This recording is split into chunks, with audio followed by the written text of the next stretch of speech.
Hello and welcome back to Sleepy Channel. Tonight, we drift gently backward through time, past the noise of the modern world, past the hum of streetlights and screens, into the candle-lit corridors of 18th century France. Settle into your pillow, let your shoulders soften and let your breathing slow. Tonight's story is long, and it is meant to be long, because tonight we are not racing toward an ending. We are wandering slowly through the twilight of a kingdom. Our story begins not with a battle or a riot, but with a ledger. A dusty, ink-stained ledger kept by a tired clerk in a small stone room in Versailles, recording numbers that told a story almost no one wanted to hear. France, the wealthiest and most glittering court in Europe, was quietly drowning in debt. The wars of Louis XIV had been expensive. The wars of Louis XV had been more expensive still. And now, in the reign of Louis XVI, a new war, fought far away across an ocean to help 13 rebellious colonies break free from Britain, had emptied the treasury even further. Imagine, if you will, the Palace of Versailles at night. Thousands of candles once burned there, but tonight we imagine it dim, quiet, the gilded halls holding their breath. Hundreds of rooms, endless mirrors, gardens stretching toward a horizon of manicured perfection. And beneath all that gold, leaf, and silk, a court living far beyond its means, borrowing more each year, patching one debt with another, like a tapestry mended so many times that the original threads can barely be seen. Louis XVI was not a cruel man. History remembers him, when it is fair, as awkward, indecisive, more interested in locks and clocks than in the business of ruling an empire. He loved mechanical things, small gears turning in quiet harmony, a hobby that must have felt like a refuge from the enormous, grinding machinery of the state he could not seem to fix. His wife, Marie Antoinette, arrived from Austria as a teenager, a foreign princess thrust into a court that judged her before she had spoken a single word of French with any confidence. She would spend her life being blamed for things she did not cause, and a few things she genuinely did. Let your mind settle here, in the quiet, cavernous halls. Picture the long galleries at midnight, moonlight sliding across marble floors, the murmur of distant conversation fading into silence room by room. This was a world of ritual. The king's morning routine, the lever, was itself a small ceremony, courtiers gathering simply to watch him dress, a strange theater of proximity to power. Status in this world was measured not in money alone but in nearness. Who could enter which room? Who could hand the king his shirt? Whispered privileges that meant everything to those inside the golden cage and meant nothing at all to a hungry family in Paris wondering how they would afford bread by the end of the week. And bread is where we must go next, gently, unhurriedly, because bread is the thread that runs through everything that follows. In the years before the revolution, the harvests had been unkind. Grain prices rose and rose, and for an ordinary family in Paris, bread was not a small part of the household budget. It was the household budget. Some historians estimate that a laborer's family might spend more than half, sometimes closer to 80%, of their income simply on bread. When the price of a loaf climbed, it did not mean fewer luxuries. It meant hunger, plain and immediate, spreading through the narrow streets of the capital like a slow, cold tide. So picture two worlds existing side by side, separated by only a few miles of road yet feeling like different centuries. In Versailles, banquets with course after course, wine glasses refilled by silent servants, powdered wigs nodding in candlelight. In Paris, a baker's queue stretching before dawn, women wrapped in shawls, arguing quietly about whether the bread would even be there when their turn came. This is the France our story begins in. Beautiful and starving, elegant and exhausted. A nation of contradictions waiting without quite knowing it yet for something to give way. Let's rest here a moment, breathing slowly, before we continue further into this world. Chapter 2. The language of enlightenment while the treasury emptied and the bread queues lengthened. Something else was happening in France, quieter, slower, but in its own way just as consequential. Ideas were moving through the salons and coffeehouses of Paris, the way a gentle current moves through still water, almost invisible, yet capable of reshaping the entire shoreline over time. This was the age we now call the Enlightenment, though the people living through it simply called it thinking, arguing, writing letters, reading pamphlets by candlelight. Voltaire, sharp-tongued and endlessly clever, had spent decades needling the church and the aristocracy with his wit, daring readers to question why any person should hold unlimited power over another simply because of the family they were born into. Rousseau, more emotional, more idealistic, wrote about a hypothetical social contract, an agreement between rulers and the ruled, and dared to suggest that when rulers broke that unspoken bargain, the ruled had every right to imagine something new. These were not gentle library musings confined to a handful of scholars. By the late 1780s, printing presses across France and its neighboring countries were producing more books, pamphlets, and journals than ever before. Literacy was rising, especially in the cities. A shopkeeper in Paris might not own many books, but he could read a pamphlet passed hand to hand at a market stall, and in that pamphlet, tucked between practical complaints about taxes, might be a dangerously simple idea. Maybe kings were not chosen by God after all. Maybe society could be arranged differently. Maybe the poor were not poor because heaven willed it, but because the systems built around them kept them there. Let these ideas settle into the room around you like a soft evening mist. They did not arrive as thunder. They arrived as conversation, as questions asked over a glass of wine in a Parisian salon, as debates in the coffeehouses that had multiplied throughout the city, warm rooms lit by lamps where merchants, lawyers, and minor officials gathered to read newspapers aloud and discuss, in hushed but excited tones, what a fairer world might look like. The salons themselves deserve a slow, careful mention, because they were unusual spaces for their time. Often hosted by clever, well-connected women, salons gathered writers, philosophers, and members of the aristocracy into the same drawing room, encouraging a kind of intellectual mixing that rarely happened elsewhere in such a rigidly layered society. A count might find himself debating natural rights with a struggling playwright. A bishop might be gently mocked for defending a tax exemption that ordinary citizens could never dream of receiving. These evenings, warm with candlelight and quiet argument, were quietly rehearsing the questions that would soon spill out into the streets. And across the ocean, an American Revolution had already succeeded, against extraordinary odds, in declaring that governments existed by the consent of the governed, not by divine right alone. French soldiers and officers, including the young and idealistic Marquis de Lafayette, had fought alongside the American revolutionaries, and they returned home with stories, and with something more dangerous than stories. They returned with the memory of having helped a new nation imagine itself into existence. So by the time we reach the late 1780s, we have a nation carrying two burdens at once, a financial crisis it cannot resolve, and a set of ideas that no longer allow the old answers to feel satisfying. The king could once have said simply that this is how it has always been, and that explanation might have been enough.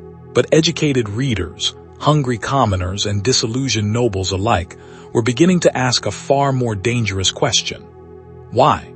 Rest here, if you like, in this quiet hum of candle-lit conversation, before we move forward into the halls of power, where a desperate king will finally be forced to ask his people for help.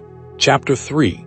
Calling the Estates General by 1787, the French monarchy's finances had reached a point that no clever accounting could disguise any longer. Successive finance ministers had tried loans, tried reforms, tried modest taxes on the nobility, and each time the privileged orders of French society, the nobility and the clergy, had resisted fiercely, protecting exemptions they had enjoyed for centuries. Every attempted fix collapsed beneath the same old wall of privilege. Let your mind rest on this word, privilege, for a moment, because it explains so much of what follows. French society before the Revolution was organized into 3 estates. The first estate was the clergy, the second estate was the nobility, and the third estate was, in theory, everyone else. In practice, the third estate contained the overwhelming majority of the population, from wealthy merchants and lawyers to small farmers and struggling laborers, all grouped together despite living wildly different lives. The first and second estates, meanwhile, though far smaller in number, held enormous land, enjoyed sweeping tax exemptions, and controlled most positions of real power. King Louis XVI, cornered by debt with no other options remaining, made a decision that must have felt to him like defeat, though history would remember it as the spark of something far larger. He agreed to convene the Estates General, an ancient assembly representing all 3 estates, which had not been called into session in over 170 years. It was, in a sense, breaking a very old, very dusty piece of furniture out of storage and hoping it still worked. Across France, this announcement set off something unexpected. Local communities were asked to draft grievance lists, cahiers de doléances, documents where villagers, town councils, and guilds could record their complaints and hopes for reform. Picture candlelit town halls in small villages, farmers and shopkeepers gathering to dictate their frustrations to a scribe, complaints about unfair taxes, about hunting rights that let nobles trample peasant crops chasing game, about tithes owed to a church that seemed increasingly distant from the daily struggles of its parishioners. These documents, thousands of them, painted an extraordinarily detailed portrait of a nation quietly seething beneath its powdered, elegant surface. The elections for the Estates General also revealed how contested the very structure of representation had become. The Third Estate demanded, and eventually received, double the number of representatives compared to before, reflecting its overwhelming share of the population. But a deeper question loomed over everything. Would each estate vote separately, as had traditionally happened, allowing the privileged first and second estates to simply outvote the third estate 2-1 whenever their interests aligned?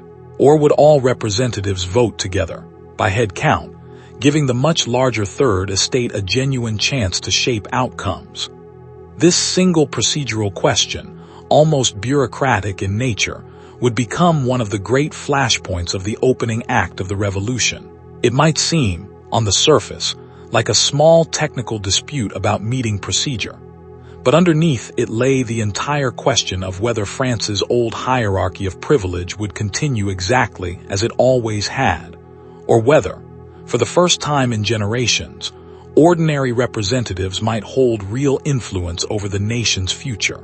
In May of 1789, delegates from across France began arriving in Versailles, filling inns and rented rooms, dressed according to their estate, the clergy in their robes, the nobility in fine ornamented coats, and the third estate delegates in plain black, a visual reminder, intentional or not, of how differently French society still viewed its own citizens. Among the third estate delegates was a somewhat unremarkable lawyer from Arras, a serious, controlled young man named Maximilien Robespierre, who would, in a few short years, become one of the most consequential and feared figures of the entire revolution. No one in that spring of 1789 could have imagined it. Let the scene settle slowly in your mind. Versailles in early summer, gardens fragrant, fountains murmuring, and beneath the elegance, an undercurrent of tension so thick it might have been mistaken for humidity in the air. Everyone sensed that something was beginning. No one yet knew what shape it would take. We will pause our journey here for tonight's rest, gently drifting as the candles of Versailles continue to flicker in your imagination. In our next chapter, we will follow the Third Estate as it takes its most daring step yet, declaring itself a national assembly and setting in motion events that even the king himself will be unable to stop. Chapter 4. The tennis court oath. Let your breathing slow again as we return to Versailles, to a large indoor tennis court, plain and unremarkable, on a June morning in 1789. It is here, of all places, that the story takes one of its gentlest yet most decisive turns. The Estates General had opened with pageantry in early May, the king seated on his throne, the three estates arranged in their separate blocks, robes and coats and plain black clothing forming three distinct rivers of color in the grand hall. But the ceremony could not paper over the argument that had already begun. The third estate, representing the overwhelming majority of the nation, refused to verify its credentials separately from the other two estates. It was a quiet act of defiance, procedural on its surface, revolutionary underneath. If credentials were verified separately, by a state, then voting would likely happen the same way by a state, and the numerical advantage of the common people would mean nothing at all. For weeks the impasse continued, delegates from the third estate waiting, negotiating, growing more frustrated with each passing day. Then, in an act that must have felt both frightening and thrilling to those involved, the third estate delegates declared themselves not merely representatives of one estate among three, but the National Assembly, representing the true will of the French people as a whole. It was a breathtaking claim. They were saying, in effect, that the people themselves, not the king, not the clergy, not the nobility, held the ultimate authority to decide the nation's future. The king's response was to lock the delegates out of their usual meeting hall. Whether this was a calculated threat or simply confused administrative maneuvering, the delegates did not wait to find out. They found their way to a nearby indoor tennis court, a long, plain, high-ceilinged room, and there, standing together, hands raised, they swore an oath. They would not disperse, they declared, until they had given France a new constitution. Rain may have been falling outside, though accounts vary, but inside that plain court, something remarkable was happening. Lawyers, doctors, small-town mayors, and country priests were binding themselves together with a vow that placed the nation's future above their own comfort or safety. Picture the scene slowly, the way candlelight might picture it. Wooden benches pushed against the walls. A crowd of several hundred men, in plain and modest dress, standing shoulder to shoulder, one voice reading the oath aloud, and then a wave of hands rising together, a single word repeated again and again. We swear. It is a small, human image, ordinary people in an ordinary room, and yet historians would come to see it as one of the true beginnings of the revolution, the moment the people stopped asking permission and started claiming authority for themselves. Louis XVI, uncertain and increasingly cornered, eventually relented, allowing the three estates to meet together after all. It must have felt to him like a manageable compromise. It would soon prove to be nothing of the sort. Let this image rest in your mind as we drift onward. A locked door, a rainy tennis court, a vow spoken by ordinary men who did not yet know they were making history. Sleep a little deeper now, and when you are ready, we will move toward the streets of Paris, where a much louder chapter of this story is about to begin. Chapter 5. The fall of the Bastille. By early July of 1789, Paris was a city holding its breath. Rumors moved faster than facts.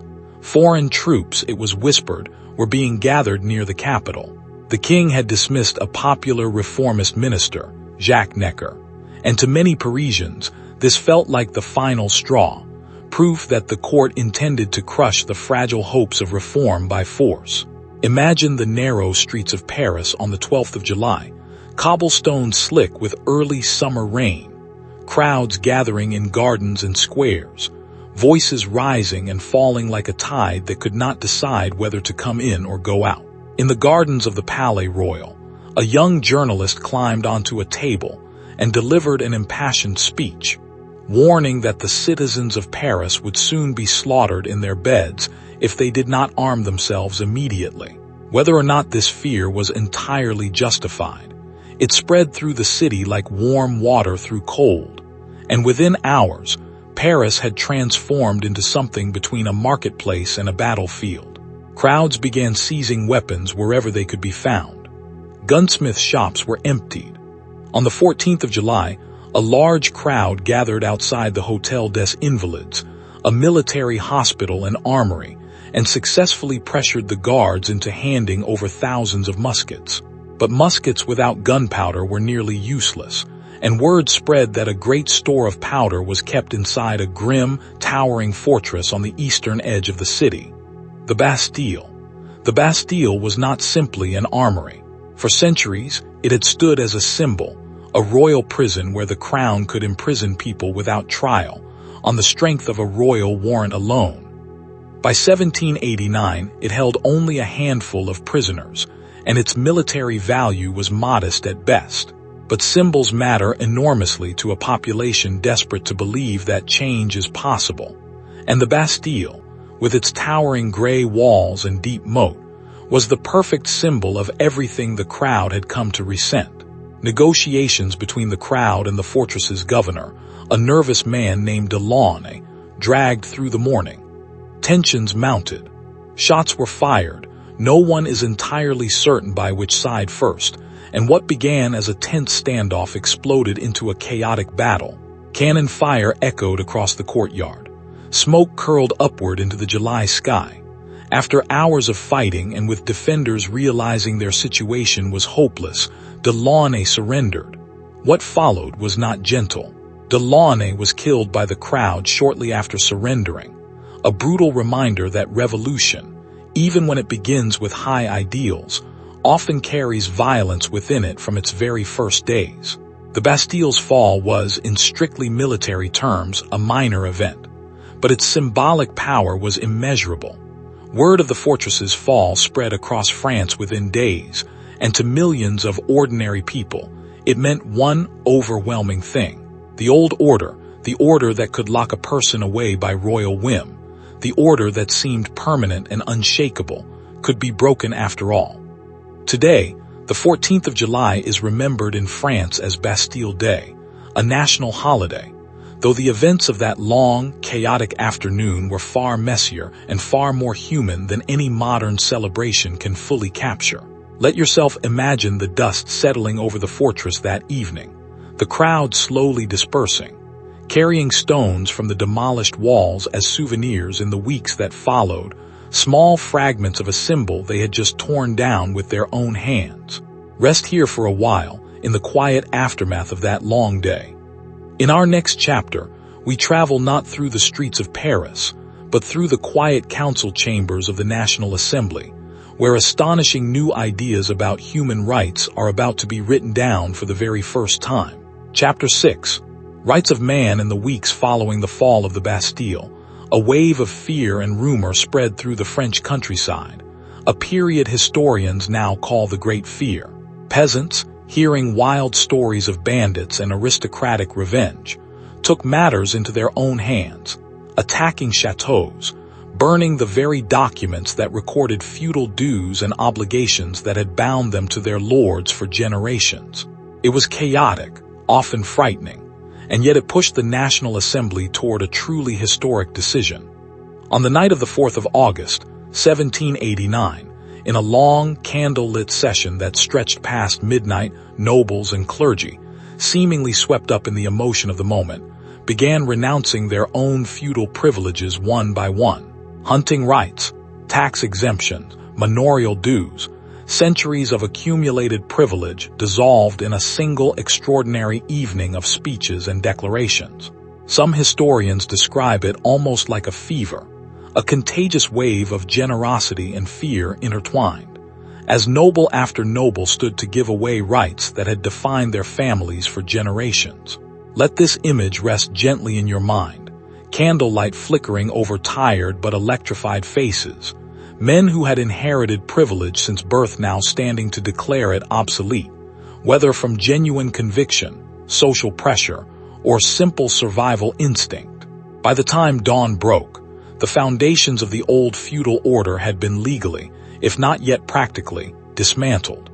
And then, later that same month, the National Assembly turned to an even larger task, drafting a document that would articulate, in clear and deliberate language, the rights every citizen was owed simply by virtue of being human. The Declaration of the Rights of Man and of the Citizen, adopted on the 26th of August, 1789, proclaimed that men are born and remain free and equal in rights.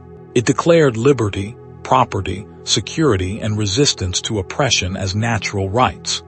It insisted that law could only prohibit actions harmful to society, and that citizens had the right to participate, directly or through representatives, in creating the laws that governed them.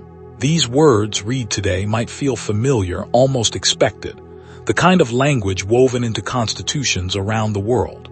But imagine hearing them for the first time, in a society where divine right monarchy had reigned for centuries, where a person's rights had always depended heavily on their birth, their estate, their proximity to power. To declare, formally and publicly, that rights belong to all men equally was nothing short of a philosophical earthquake. Of course, the Declaration's promises were not extended equally to everyone.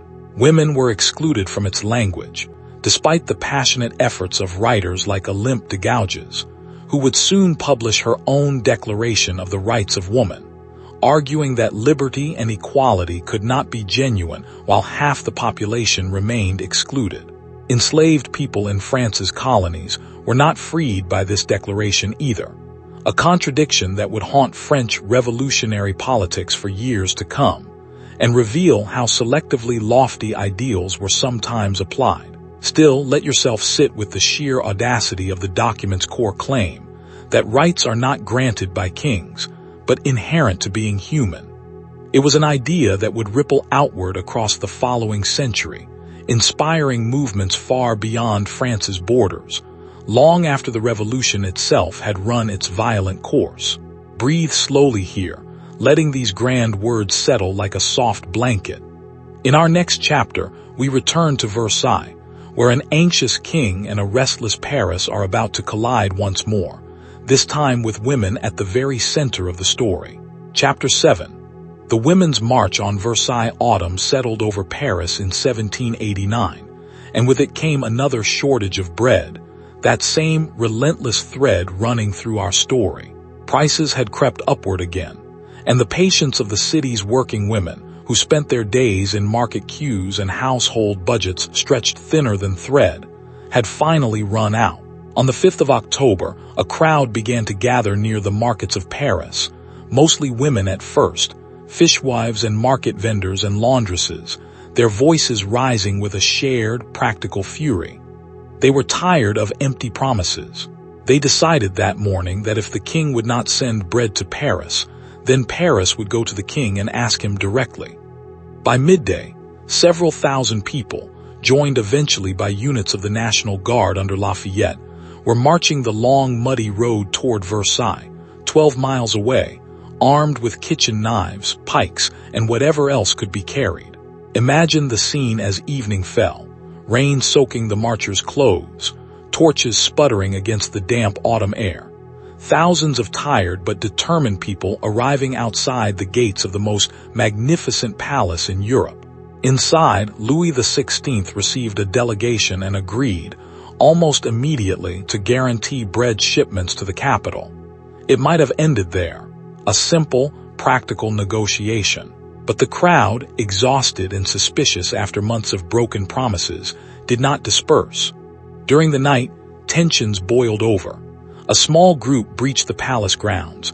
Violence flared briefly near the queen's apartments, and by morning the crowd's demands had grown far larger than bread alone. They wanted the king himself to come to Paris, to live among his people rather than in the isolated splendor of Versailles. Faced with an enormous crowd that showed no sign of leaving, Louis appeared on a balcony and agreed. The royal family would relocate to the Tuileries Palace in the heart of Paris. Picture the procession that followed the next day, a strange, almost surreal parade moving slowly along the road back to the capital, the royal carriage surrounded by thousands of men and women, some carrying loaves of bread on pikes, singing that they had brought back the baker's wife, and the baker's boy, a bitterly playful nickname for the king, queen, and young dauphin. It was a moment heavy with both humor and menace, ordinary citizens escorting their monarch home like a captured prize. From that day forward, the king was, in practice, a resident of Paris, watched constantly by the city that had once stood at a comfortable distance from Versailles' golden gates. The physical distance between crown and citizen had collapsed, and with it, much of the mystique that had protected the monarchy for so long. Rest here in the quiet aftermath of that long, rain-soaked march. Let the torches fade in your memory, the singing grow distant. In our next chapter, the king, uneasy in his new Parisian home, will attempt something desperate, a secret flight toward the border, and a fateful stop in a small town called Varennes. Chapter 8.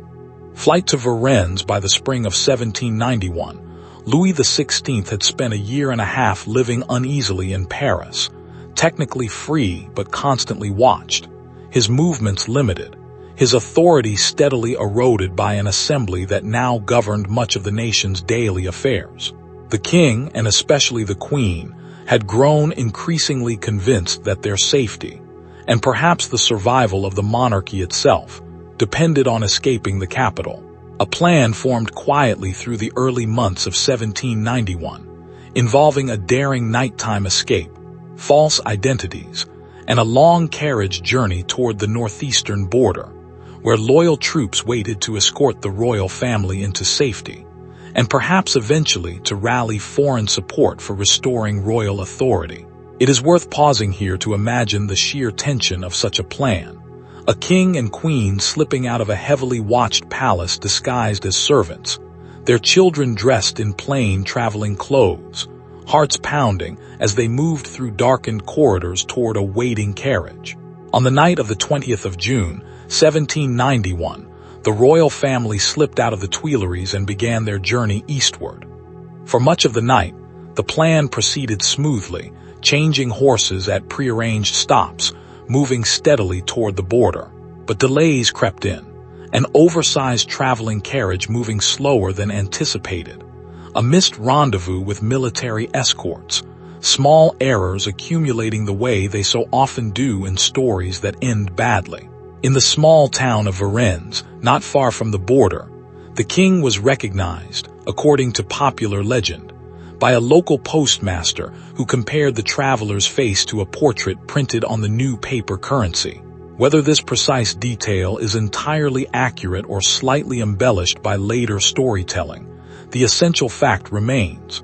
The royal family was stopped, identified, and detained before they could cross into safety. Word spread back to Paris almost immediately, and the news landed with tremendous force. The king, whom many citizens had still wanted to believe in, despite everything, had tried to flee the country. For a significant portion of the population, this single act shattered any remaining trust. If the king had tried to escape, many reasoned, he must have intended to return with foreign armies, to crush the changes the nation had fought so hard to achieve. The royal family was escorted back to Paris under humiliating, tense conditions, crowds lining the roads in silence, a silence far more unsettling than shouting would have been. From this point forward, the idea of a constitutional monarchy, a king who might peacefully share power with an elected assembly, became increasingly difficult to sustain. Trust, once broken this severely, does not easily mend. Let this image settle slowly. A carriage stopped at a quiet crossroads in the middle of the night, torches gathering, a king's disguise slipping away as recognition dawns on a postmaster's face. In our next chapter, we will watch as France, angry and anxious, drifts toward war with much of Europe, even as it tries to build a new constitutional government at home. Chapter 9. War and the Fall of the Monarchy. By 1792, France found itself in an extraordinary and precarious position. A new constitution had been adopted, establishing a legislative assembly and, in theory, a constitutional monarchy in which Louis retained a role, though a greatly diminished one. But trust between the crown and the revolutionary government had been deeply, perhaps irreparably damaged by the flight to Varennes. Across Europe, monarchs watched the events in France with growing alarm. Would the ideas spreading through Paris cross their own borders? Austria and Prussia, in particular, issued statements suggesting they might intervene to protect the French monarchy, statements that many French revolutionaries interpreted, not unreasonably, as thinly veiled threats. Rather than waiting to be invaded, factions within the assembly, eager to spread revolutionary ideals and confident in their cause, pushed for war first. In April of 1792, France declared war on Austria, a decision that would reshape the entire remaining course of the revolution. The war did not begin well. French armies, disorganized and led in part by officers whose loyalty to the new order remained uncertain, suffered early defeats. As foreign troops advanced toward French soil, panic and suspicion spread through Paris. Rumors of betrayal, of secret royalist sympathizers undermining the war effort from within, spread through the city like the earlier rumors that had sparked the storming of the Bastille. Amid this atmosphere of fear, a foreign general issued a now infamous declaration, warning that if any harm came to the French royal family, Paris itself would face total destruction. Rather than intimidating the population into protecting their king, this threat produced the opposite effect, hardening popular anger against the monarchy and convincing many that Louis himself was complicit with France's enemies. On the 10th of August, 1792, a large and heavily armed crowd, joined by revolutionary units from Marseille and other provinces, marched on the Tuileries Palace. The fighting that followed was fierce and bloody, the king's Swiss guard fighting desperately even after Louis himself had fled to the nearby assembly for safety, effectively abandoning his own defenders. Hundreds died in the fighting. By the end of that violent day, the monarchy's actual authority had collapsed entirely, even though its formal end was still weeks away. Let this heavy scene rest quietly in your mind, smoke rising over the palace gardens, a king sheltering nervously among the very legislators who would soon strip him of his throne. In September of 1792, amid a wave of panic over approaching foreign armies, a series of brutal massacres swept through Parisian prisons, as crowds, fearing that imprisoned counter-revolutionaries might be freed to join invading forces, took matters into their own hands with horrifying violence. It is a dark chapter, one this documentary will not linger on with graphic detail, but one that deserves acknowledgement, because the revolution's story cannot be told honestly without recognizing the fear and brutality that ran alongside its idealism.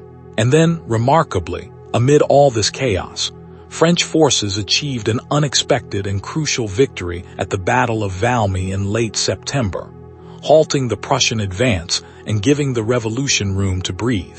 On the very next day, the newly elected National Convention formally abolished the monarchy, declaring France a republic for the very first time in its long history. Breathe slowly here, letting this enormous transition settle. 1,000 years of monarchy ended not with a single dramatic decree, but through months of war, fear, violence, and finally, a quiet legislative vote. In our next chapter, we turn to the fate of the king himself, as the new republic decides what to do with a monarch it no longer recognizes. Chapter 10. The trial of a king. With the monarchy abolished and the republic declared, the National Convention faced an unprecedented question. What should be done with Louis, no longer king, now simply a citizen, though a citizen unlike any other in the nation's history? Evidence had emerged, including a hidden cache of documents suggesting Louis had indeed corresponded with foreign powers, seemingly confirming the suspicions that had already turned so much of the public against him. The debates within the convention were long, passionate, and deeply consequential. Some argued Louis should be tried like any citizen accused of treason. Others insisted the convention itself, as representative of the sovereign people, should simply judge him directly, without the formalities of an ordinary trial. Still others, a minority, urged mercy, warning that executing a king might set a precedent of violence that would be difficult to contain once unleashed. Imagine the chamber where these debates unfolded, benches rising in tears, delegates rising one after another to speak, their voices echoing in a hall thick with the weight of an unprecedented decision. Robespierre, whom we first met as an unremarkable young lawyer from Arras, had by now become one of the convention's most influential voices, arguing forcefully that Louis's mere existence posed a threat to the Republic's survival. Louis, he argued, must die so the Republic could truly live. The trial itself proceeded through December of 1792 and into January of 1793, with Louis defending himself with more composure than many expected, though ultimately to little effect. On the 15th of January, the convention voted, and Louis was found guilty of conspiracy against the public liberty and general safety of the state. Days later, a second vote determined his sentence. By a narrow but decisive margin, the convention chose death. On the morning of the 21st of January, 1793, Louis XVI was led to a public square in Paris, the Place de la Révolution, where a guillotine had been erected. Crowds gathered, some silent, some celebratory, the atmosphere heavy with the strange mixture of solemnity and spectacle that seemed to follow so much of the revolution's most consequential moments. Louis reportedly attempted to address the crowd before his execution, though drumming from the surrounding guards drowned out most of his words. Moments later, the man who had once been the anointed king of France, chosen by what generations had believed was divine right, was executed by the very government his own kingdom's crisis had helped bring into being. Let this heavy moment settle slowly, without judgment, simply as a fact of history, an ending that reshaped the entire trajectory of the revolution. News of the king's execution sent shockwaves across Europe, hardening the resolve of foreign monarchies determined to crush the French Republic before its ideas could spread further. Within France itself, the execution deepened the divide between those who supported the revolution's radical direction and those who feared it had gone too far, too fast, with too much blood already spilled. Rest here for a while, in the quiet stillness that follows such an enormous event. In our next chapter, we will step into the period historians now call the Terror, when the revolution, faced with war on multiple fronts and enemies real and imagined at home, would turn its harshest instincts inward upon itself. Chapter 11. The Committee of Public Safety. By the spring of 1793, the young French Republic faced dangers from nearly every direction at once. Foreign armies pressed against its borders. Royalist uprisings flared in the western region of the Vendée, where deeply religious peasants, angered by conscription and religious persecution, rose up against the revolutionary government with surprising ferocity. Inflation gnawed at the value of the new revolutionary currency, and food shortages once again stirred unrest in the cities. In response to this mounting crisis, the National Convention created the Committee of Public Safety, a small body granted sweeping emergency powers to coordinate the nation's defense. It began as a practical wartime measure, not unlike emergency committees formed by many nations under existential threat. But over the following months, the committee, and in particular a small handful of its most forceful members, would transform this practical body into the engine of one of history's most intense periods of political violence. Let your mind rest gently on the atmosphere of Paris during this period, an anxious, watchful city where suspicion could fall on anyone. Neighbors reported neighbors. Casual remarks made in a tavern could be repeated, twisted, and used as evidence of counter-revolutionary sympathy. Revolutionary tribunals, established to try suspected enemies of the state, worked at a pace that left little room for careful deliberation. The very definition of who counted as an enemy of the revolution grew broader and vaguer with each passing month. Maximilien Robespierre, the quiet lawyer from Arras we met so many chapters ago, emerged during this period as the committee's most influential and most feared member. He was, by most accounts, personally modest, almost puritanical in his habits, uninterested in luxury or personal enrichment.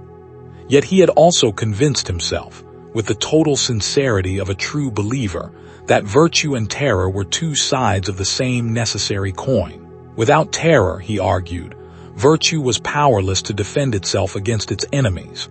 This is one of the strange, uncomfortable truths at the heart of this chapter of the revolution. The Terror was not simply the work of cynical opportunists seeking power for its own sake, though such people certainly existed within it. It was carried out, in significant part, by people who sincerely believed they were protecting a fragile and precious experiment in human liberty from being crushed by its enemies, foreign and domestic. Sincerity, this period reminds us gently but firmly, does not prevent enormous harm. Sometimes it enables it. Rest here a moment, in this uneasy space between conviction and cruelty, before we continue further into the months that followed. Chapter 12. The Terror intensifies through the summer and autumn of 1793. The machinery of the Terror accelerated. The law of suspects, passed in September, allowed authorities to arrest almost anyone whose conduct, associations, or even manner of speech suggested insufficient revolutionary enthusiasm. Prisons across France filled with men and women from every walk of life, aristocrats and priests, but also shopkeepers, farmers, and even former revolutionaries who had simply fallen out of favor with the shifting tides of political fortune. The guillotine, that stark and efficient instrument, became the era's defining image. Set up in public squares across the country, its blade falling with grim regularity. It is worth pausing to remember that the guillotine had originally been introduced partly as a humane reform, a swift and equal method of execution, intended to replace the more prolonged and unevenly applied punishments of the old monarchy, where a nobleman might be beheaded cleanly, while a commoner suffered a slower death. In the hands of the Terror, this instrument of intended equality became instead a symbol of relentless, industrial-scale political violence. Among those executed during this period was Marie Antoinette herself, tried in October of 1793 on charges that ranged from treason to cruel and largely fabricated personal accusations. She faced her trial and execution with a composure that even some of her harshest critics grudgingly noted. Her death, like her husband's before her, sent another wave of shock through the royal courts of Europe, further hardening the resolve of France's foreign enemies. The Terror also consumed many of the revolution's own architects. The Girondins, a more moderate faction that had once dominated the convention, found themselves increasingly at odds with the more radical Jacobins aligned with Robespierre. Accused of insufficient revolutionary zeal and of secretly favoring a return to more conservative governance, many prominent Girondins were arrested, tried, and executed in the autumn of 1793. Revolution, this period teaches us with unsettling clarity, has an unfortunate habit of eventually turning upon its own children. Even Georges Danton, one of the revolution's earliest and most charismatic voices, a man who had helped rally the crowds during the darkest days of 1792, eventually fell victim to the very machinery he had helped build. Accused, among other things, of moderation and of financial corruption, Danton was arrested in the spring of 1794. His trial was rushed, his defense curtailed, and he was executed alongside several allies in April of that year. It is said that, as he approached the guillotine, Danton remarked with grim humor that he hoped the crowds would be worth watching, and reportedly told his executioner to be sure to show his head to the people afterward, because it was, in his words, well worth seeing. Let this somber picture settle slowly, tumbrils rolling through narrow streets, crowds gathering with a mixture of fear and grim fascination. A revolution that had begun with declarations of universal human rights, now consuming its own most passionate champions. In our next chapter, we will watch as the very man who had done so much to drive this machinery forward finds himself, at last, standing in its path. Chapter 13. The fall of Robespierre. By the summer of 1794, the atmosphere within the National Convention itself had grown thick with fear. No delegate, regardless of their revolutionary credentials, could feel entirely safe.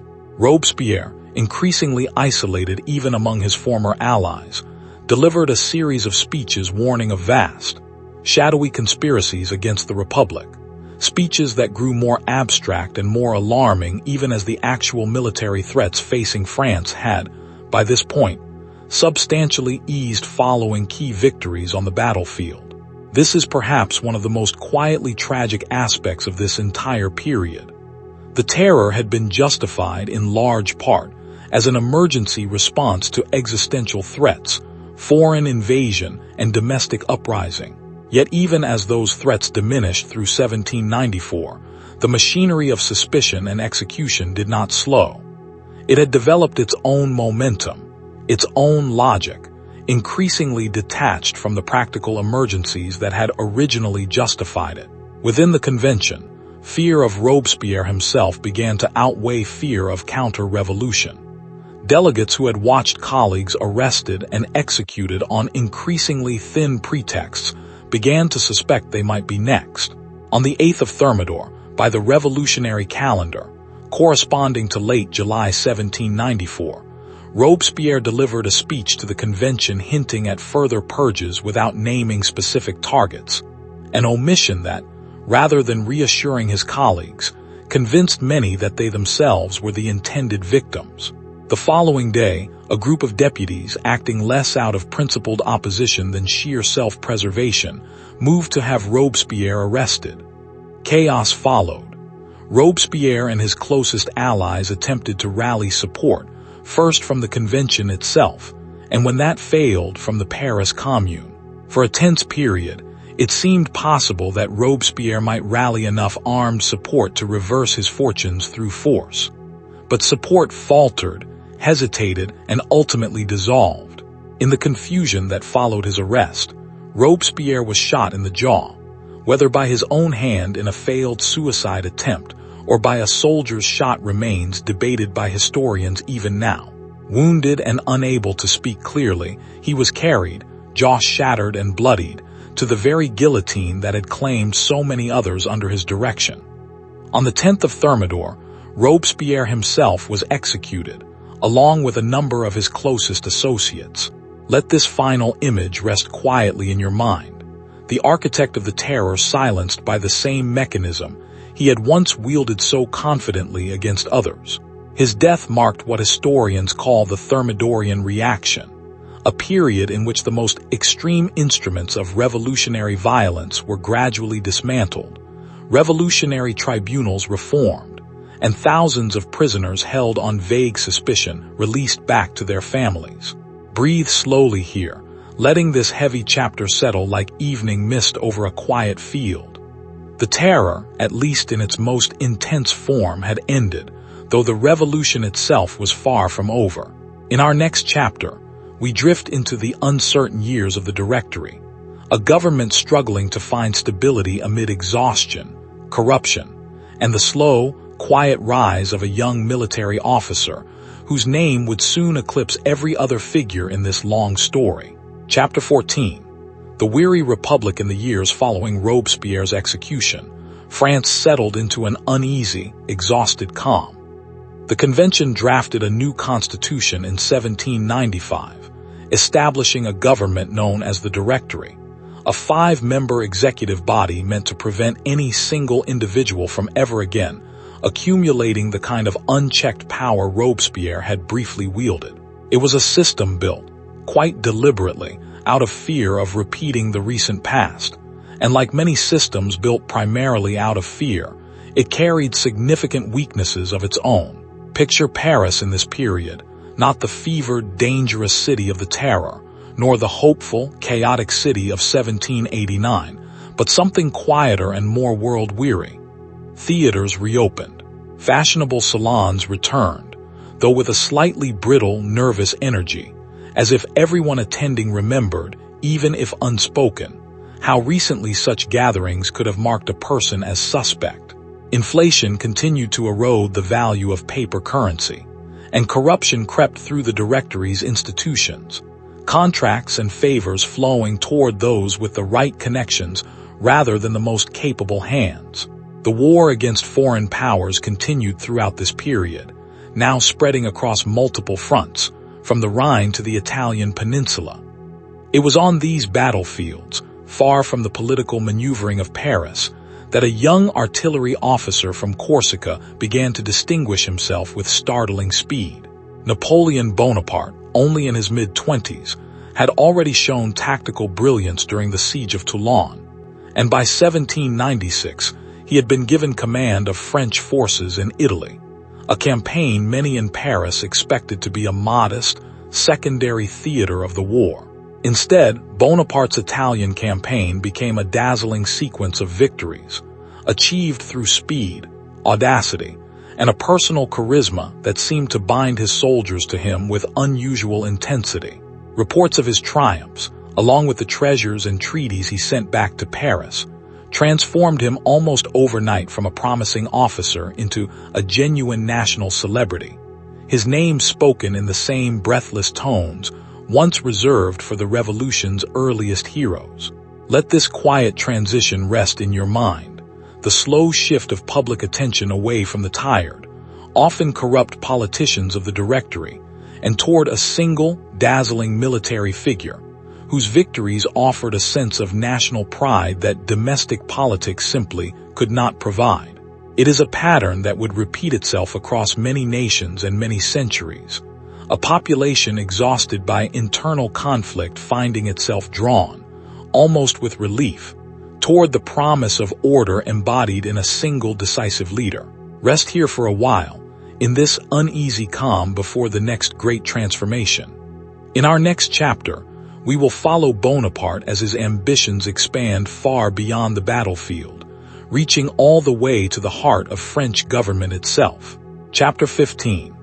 The rise of Bonaparte in 1798, eager to strike at British interests and perhaps eager as well to keep his increasingly popular general at a safe distance from Parisian politics. The Directory approved an ambitious expedition to Egypt. Bonaparte's Egyptian campaign combined military conquest with genuine scientific and cultural curiosity, bringing along scholars and scientists who would produce extraordinarily detailed studies of Egyptian antiquities, including the discovery of the Rosetta Stone, an artifact that would eventually help unlock the secrets of ancient hieroglyphic writing. Militarily, however, the campaign proved far less successful than his earlier Italian triumphs. The French fleet was decisively destroyed by the British Navy at the Battle of the Nile, stranding French forces in Egypt with dwindling supplies and increasingly uncertain prospects. Yet remarkably, this military setback did little to dim Bonaparte's shining reputation back home, in part because news traveled slowly and selectively, and in part because the French public had grown so eager for a symbol of strength and stability that inconvenient details were easily overlooked. By the autumn of 1799, sensing that the political climate in France had grown ripe for change, Bonaparte quietly abandoned his stranded army in Egypt and returned to France, arriving to a public reception more befitting a triumphant hero than a general who had left his own soldiers behind in a failing campaign. The Directory, weak, unpopular, and riddled with internal rivalries, offered little effective resistance to what followed.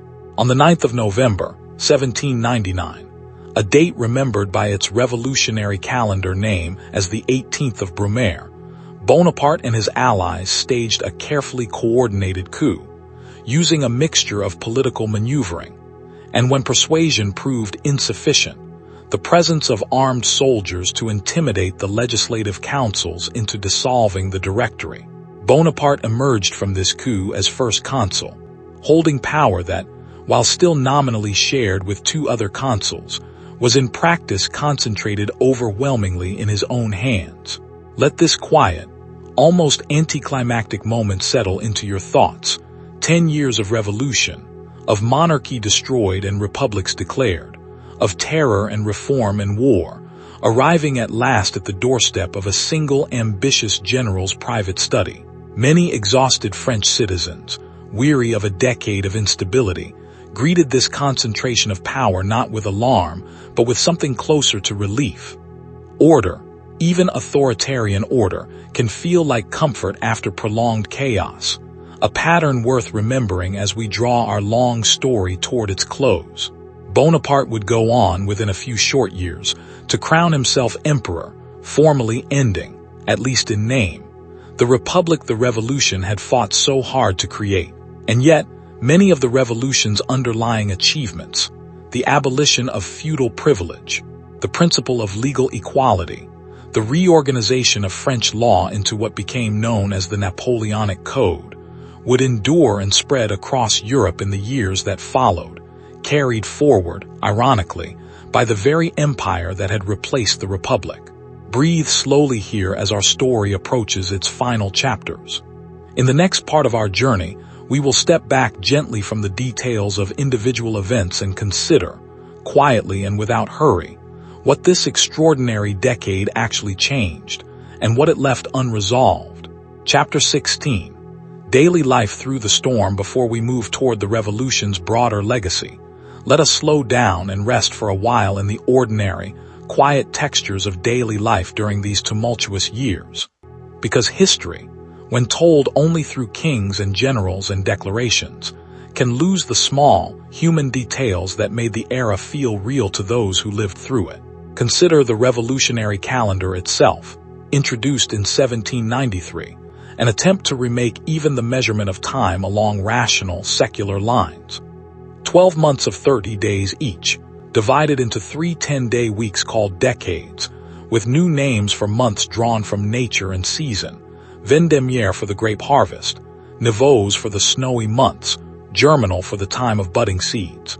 It was a poetic, ambitious idea, though it never fully displaced the familiar rhythms of the Gregorian calendar in ordinary daily habit, and Napoleon would eventually abandon it altogether.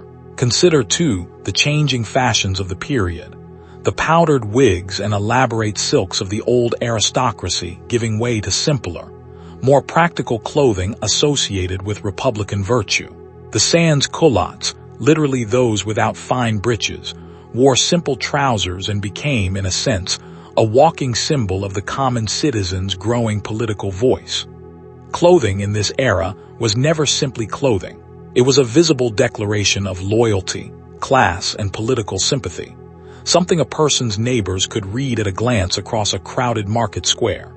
Consider the newspapers and pamphlets that multiplied astonishingly during this period, cheap, often crudely printed, but carried from hand to hand, read aloud in taverns and coffeehouses to audiences that included many who could not read themselves.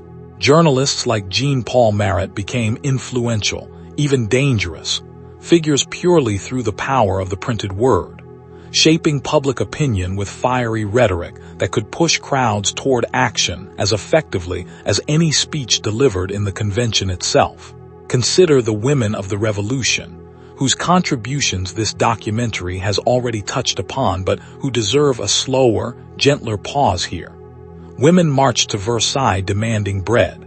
Women filled the public galleries of the convention, some knitting quietly, others shouting encouragement or condemnation at delegates below.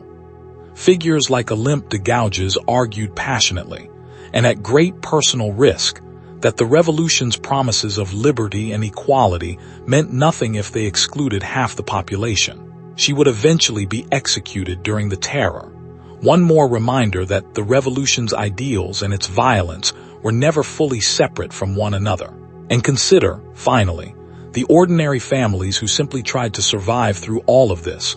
Farmers worried about harvests and conscription, shopkeepers navigating fluctuating currency and shifting political loyalties, parents trying to explain to children why the priest who had baptized them was now hiding, or why a neighbor's family had suddenly disappeared in the night. Revolution, however necessary or however idealistic in its origins, is lived by ordinary people one uncertain day at a time. Rest here a while longer in this quieter, more human texture of the era, before we continue our journey into the revolutionary clubs, the wars that spread across Europe, and the distant colonies where these same ideas of liberty would take on their own extraordinary and complicated life. Chapter 17. Clubs, crowds, and voices. Let us drift now into the meeting halls and back rooms where revolutionary politics were argued late into the night. Because the revolution was never run only from the grand chamber of the convention. It was shaped, argued over, and often pushed toward its more radical turns by political clubs that sprang up throughout Paris and spread into towns across France. The Jacobin Club, meeting in a former convent, began as a broad gathering of reform-minded delegates and gradually became the organizational heart of the revolution's more radical wing. Membership in a provincial Jacobin club could mark a person as a committed patriot, someone trusted to report on local sentiment, organize festivals, or watch for signs of counter-revolutionary conspiracy among neighbors. The network of clubs stretching across France gave the revolution a kind of nervous system, carrying ideas and instructions between Paris and the countryside far faster than any government decree could travel alone. The Cordeliers Club, more radical still in its early years, gave a platform to voices like Danton and the fiery journalist Camille Desmoulins, whose passionate call to arms in the gardens of the Palais Royal had helped ignite the very crowd that stormed the Bastille. These clubs were loud, argumentative, occasionally chaotic spaces, filled with genuine political passion, and, increasingly as the years wore on, with genuine danger for anyone whose views fell out of step with the room. And let us not forget the crowds themselves, the ordinary market women, laborers, and artisans who filled the galleries of the convention and the streets outside, cheering, jeering, and sometimes directly influencing the course of debate through sheer collective presence. Historians sometimes call this the sans-culotte movement, though it was never a single organized party so much as a broad, restless current of popular political energy, fiercely egalitarian, deeply suspicious of wealth and privilege in any form, and capable of tremendous solidarity as well as tremendous, frightening volatility. Jean-Paul Marat, whose newspaper The Friend of the People became one of the era's most influential and inflammatory publications, embodied this restless energy perhaps more than anyone. Writing from a bathtub where he sought relief from a painful skin condition, Marat called relentlessly for vigilance against enemies of the revolution, sometimes naming specific individuals as traitors deserving punishment. His assassination in July of 1793, stabbed in that very bathtub by a young woman named Charlotte Corday, who believed she was saving France from a dangerous fanatic, became one of the era's most iconic and most painted moments, an image of revolutionary martyrdom that would circulate for generations. Let this collage of voices settle slowly in your mind. Printed pamphlets passed hand to hand, impassioned speeches echoing through converted convents, crowds singing in the streets below government windows. The revolution was never a single voice speaking with one clear purpose. It was thousands of overlapping voices, agreeing passionately on some things, disagreeing violently on others, all trying to shape a future none of them could fully see yet. Chapter 18. The Church transformed among the revolution's most consequential and controversial changes was its relationship with the Catholic Church, an institution that had been deeply woven into French society for over 1,000 years. Before 1789, the Church held vast lands, collected tithes from ordinary citizens, and operated largely outside the tax obligations imposed on everyone else, a privilege that had long generated quiet resentment among those who paid what the Church did not. In 1790, the National Assembly passed the Civil Constitution of the Clergy, a sweeping reform that placed the Church under state authority, requiring priests and bishops to be elected by citizens rather than appointed through traditional church hierarchy, and requiring clergy to swear an oath of loyalty to the nation and its constitution above their loyalty to the Pope in Rome. This single decision split the clergy, and by extension much of the deeply religious French countryside, into two camps: those who took the oath and those who refused, becoming known as refractory priests, continuing to minister to their communities in secret, often at considerable personal risk. Picture a small rural parish during this period, a congregation uncertain whether to trust their new state-appointed priest or to seek out, in hidden barns and forest clearings, the refractory priest who had refused the oath out of loyalty to Rome. This quiet, painful division ran through households and villages, contributing significantly to unrest in regions like the Vendee, where resistance to conscription combined with religious grievance to produce a prolonged and bloody civil conflict that claimed a staggering number of lives, a conflict often overshadowed in popular memory by the more famous events unfolding in Paris. During the height of the Terror, some revolutionary leaders pushed even further, attempting to replace Christianity altogether with new secular observances. A cult of reason briefly took hold in parts of France, with churches repurposed as temples of philosophy, and Notre Dame Cathedral itself briefly rededicated to this new civic religion. Robespierre, uncomfortable with what he saw as this movement's excesses and atheism, later promoted his own alternative, a cult of the Supreme Being, an attempt to preserve a sense of divine morality within a framework more aligned with revolutionary virtue. These religious upheavals, often overlooked in shorter tellings of the revolution's story, reveal something important about this entire era. The revolution was never simply a political or economic event. It reached into the deepest, most personal aspects of ordinary people's lives, their sense of faith, community, and cosmic order, unsettling foundations that had felt permanent for centuries. Let this slow, uneasy transformation settle in your mind as gently as candlelight through stained glass. In our next chapter, we travel beyond France's borders entirely, to a distant colony in the Caribbean, where the revolution's promises of liberty would be tested in ways the delegates in Paris had never fully anticipated. Chapter 19. Liberty across the ocean. While the National Assembly in Paris debated the rights of man in grand halls filled with candlelight, an ocean away, in the French colony of Saint-Domingue, enslaved people were listening closely and drawing their own conclusions from words never intended by most of those who wrote them to apply to people held in bondage. Saint-Domingue, in the western portion of the island we now call Hispaniola, was among the most profitable colonies in the entire world, its plantations producing enormous quantities of sugar and coffee through the brutal labor of enslaved Africans, who vastly outnumbered the free population on the island. The Declaration of the Rights of Man had proclaimed all men free and equal, yet the wealth flowing from Saint-Domingue depended entirely on denying that very freedom to hundreds of thousands of human beings.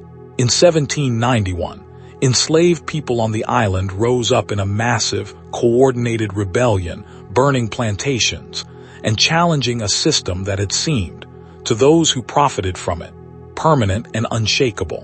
What followed was over a decade of extraordinarily complex conflict, involving enslaved rebels, free people of color, French colonial authorities, and eventually British and Spanish forces, all maneuvering for control of the valuable colony. Out of this long, brutal struggle rose Toussaint Louverture, a formerly enslaved man of remarkable strategic and political skill, who managed to unite disparate factions, negotiate with French authorities, and eventually establish effective control over much of the island while nominally remaining part of the French Empire. In 1794, partly in response to the pressures of this rebellion and partly reflecting genuine revolutionary conviction among some French legislators, the National Convention formally abolished slavery throughout French territories, a landmark, if short-lived, achievement. Napoleon, once in power, would later attempt to reverse this abolition and restore French control over the colony by force, sending a large expedition that captured and eventually caused the death of Toussaint Louverture in a French prison. But the movement he had led could not be undone. Under new leadership, the struggle for independence continued, and in 1804, Saint-Domingue declared itself the independent nation of Haiti, the first nation in the modern world born from a successful uprising of enslaved people, and the second republic in the Americas after the United States. Let this remarkable, often underappreciated story settle slowly into your thoughts. The French Revolution's language of universal rights, written by men who never intended those rights to reach the enslaved people toiling on distant plantations, nonetheless traveled across the ocean and helped inspire one of history's most extraordinary liberation movements. Ideas, once spoken aloud into the world, rarely stay contained within the borders their authors imagined for them. Rest here a while, drifting gently between continents, between the grand halls of Paris and the burning cane fields of the Caribbean, before we return to Europe for our next chapters, considering how the rest of the continent reacted to, and was ultimately reshaped by, the long, turbulent decade we have been slowly walking through together. Chapter 20. Europe watches and trembles across the English Channel. The events unfolding in France provoked reactions as varied and passionate as those within France itself.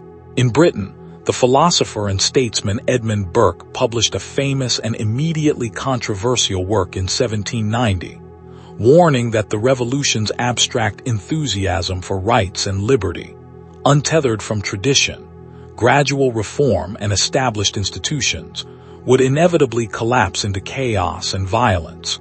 Many at the time dismissed his warnings as reactionary alarmism.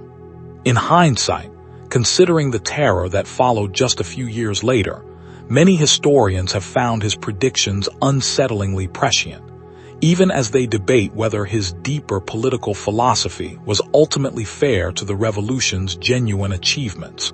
Others in Britain and across Europe responded with genuine enthusiasm.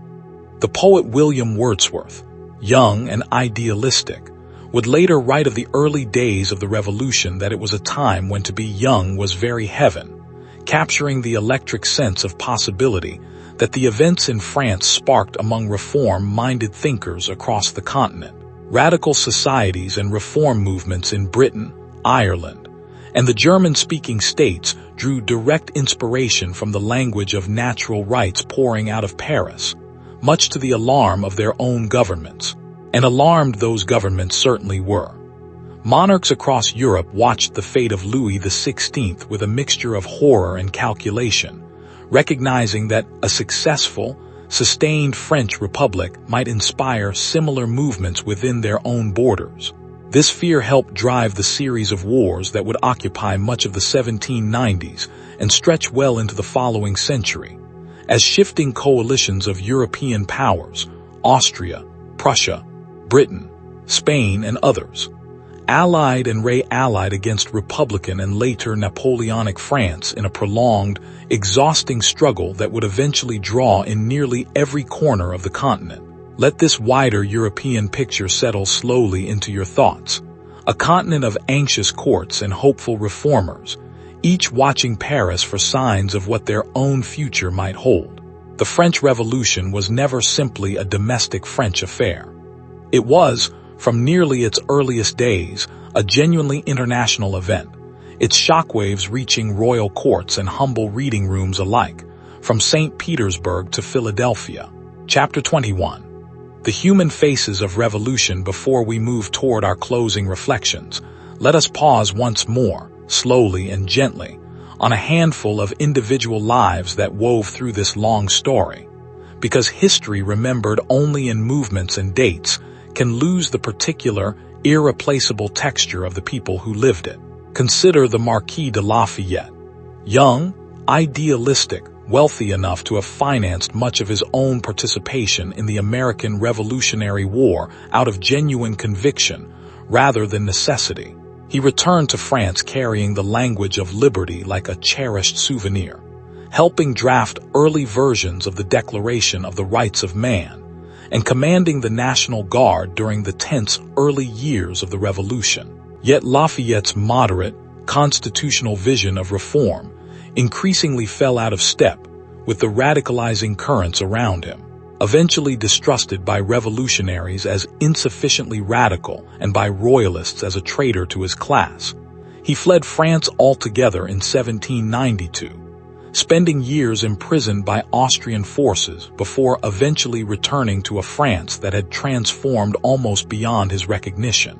Consider the Comte de Mirabeau, a nobleman turned revolutionary, a brilliant orator whose personal life was scandalous enough to have landed him in prison on several occasions before the revolution even began. Mirabeau envisioned a constitutional monarchy that balanced royal authority with representative government. And for a time, he seemed poised to become one of the era's most influential moderating voices. His sudden death from illness in 1791 removed one of the few figures who might have steered the revolution toward a more gradual, less violent path. And it was only after his death that evidence emerged of his secret financial dealings with the royal court, complicating his legacy considerably. Consider Charlotte Corday, the young woman who assassinated Marat, convinced with total sincerity that she was saving France from a dangerous demagogue. She was executed within days of her act, calm and resolute to the end according to witnesses, becoming, for those sympathetic to more moderate revolutionary factions, a strange kind of martyr in her own right. Consider, too, the countless unnamed figures who never appear in textbooks at all, the seamstress who lost her brother to the guillotine, the farmer who buried his family's harvest to hide it from requisitioning soldiers, the young soldier marching toward the Rhine frontier who would never see his village again. Revolution is remembered through its famous names, but it is lived, suffered, and occasionally celebrated by millions whose names history simply never recorded. Let these many lives rest together in your mind now, side by side, the famous and the forgotten, the idealistic and the opportunistic, the brave and the merely frightened, all swept up together in the same enormous current of historical change. Chapter 22. What the revolution left behind as our long night's journey through this extraordinary decade begins to draw toward its close. Let us slow down even further and consider, gently and without rushing, what this era actually changed, and what questions it left unresolved for the centuries that followed. The French Revolution permanently dismantled the legal architecture of feudal privilege in France, replacing a society organized rigidly around inherited estates with, at least in principle, a society of legally equal citizens. The Napoleonic Code, developed in the years immediately following the Revolution, codified many of these principles: equality before the law, secular civil marriage, protections for private property, and it would go on to influence legal systems across Europe, Latin America, and beyond, long after the empire that created it had fallen. The revolution also permanently altered the relationship between citizens and the state. The idea that government exists by the consent of the governed, that sovereignty belongs fundamentally to the people rather than descending from divine right, became, however imperfectly realized in practice, one of the defining political principles of the modern world. Nearly every subsequent revolution and reform movement, from the uprisings that swept Europe in 1830 and 1848, to anti-colonial independence movements across the globe in the following 2 centuries, would draw, directly or indirectly, on language and imagery first tested in the streets of Paris.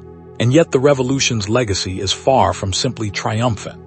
It also demonstrated, with sobering clarity, how quickly a movement built on lofty ideals of liberty and human rights could descend into surveillance, suspicion, and mass execution when fear and existential threat took hold of its leadership.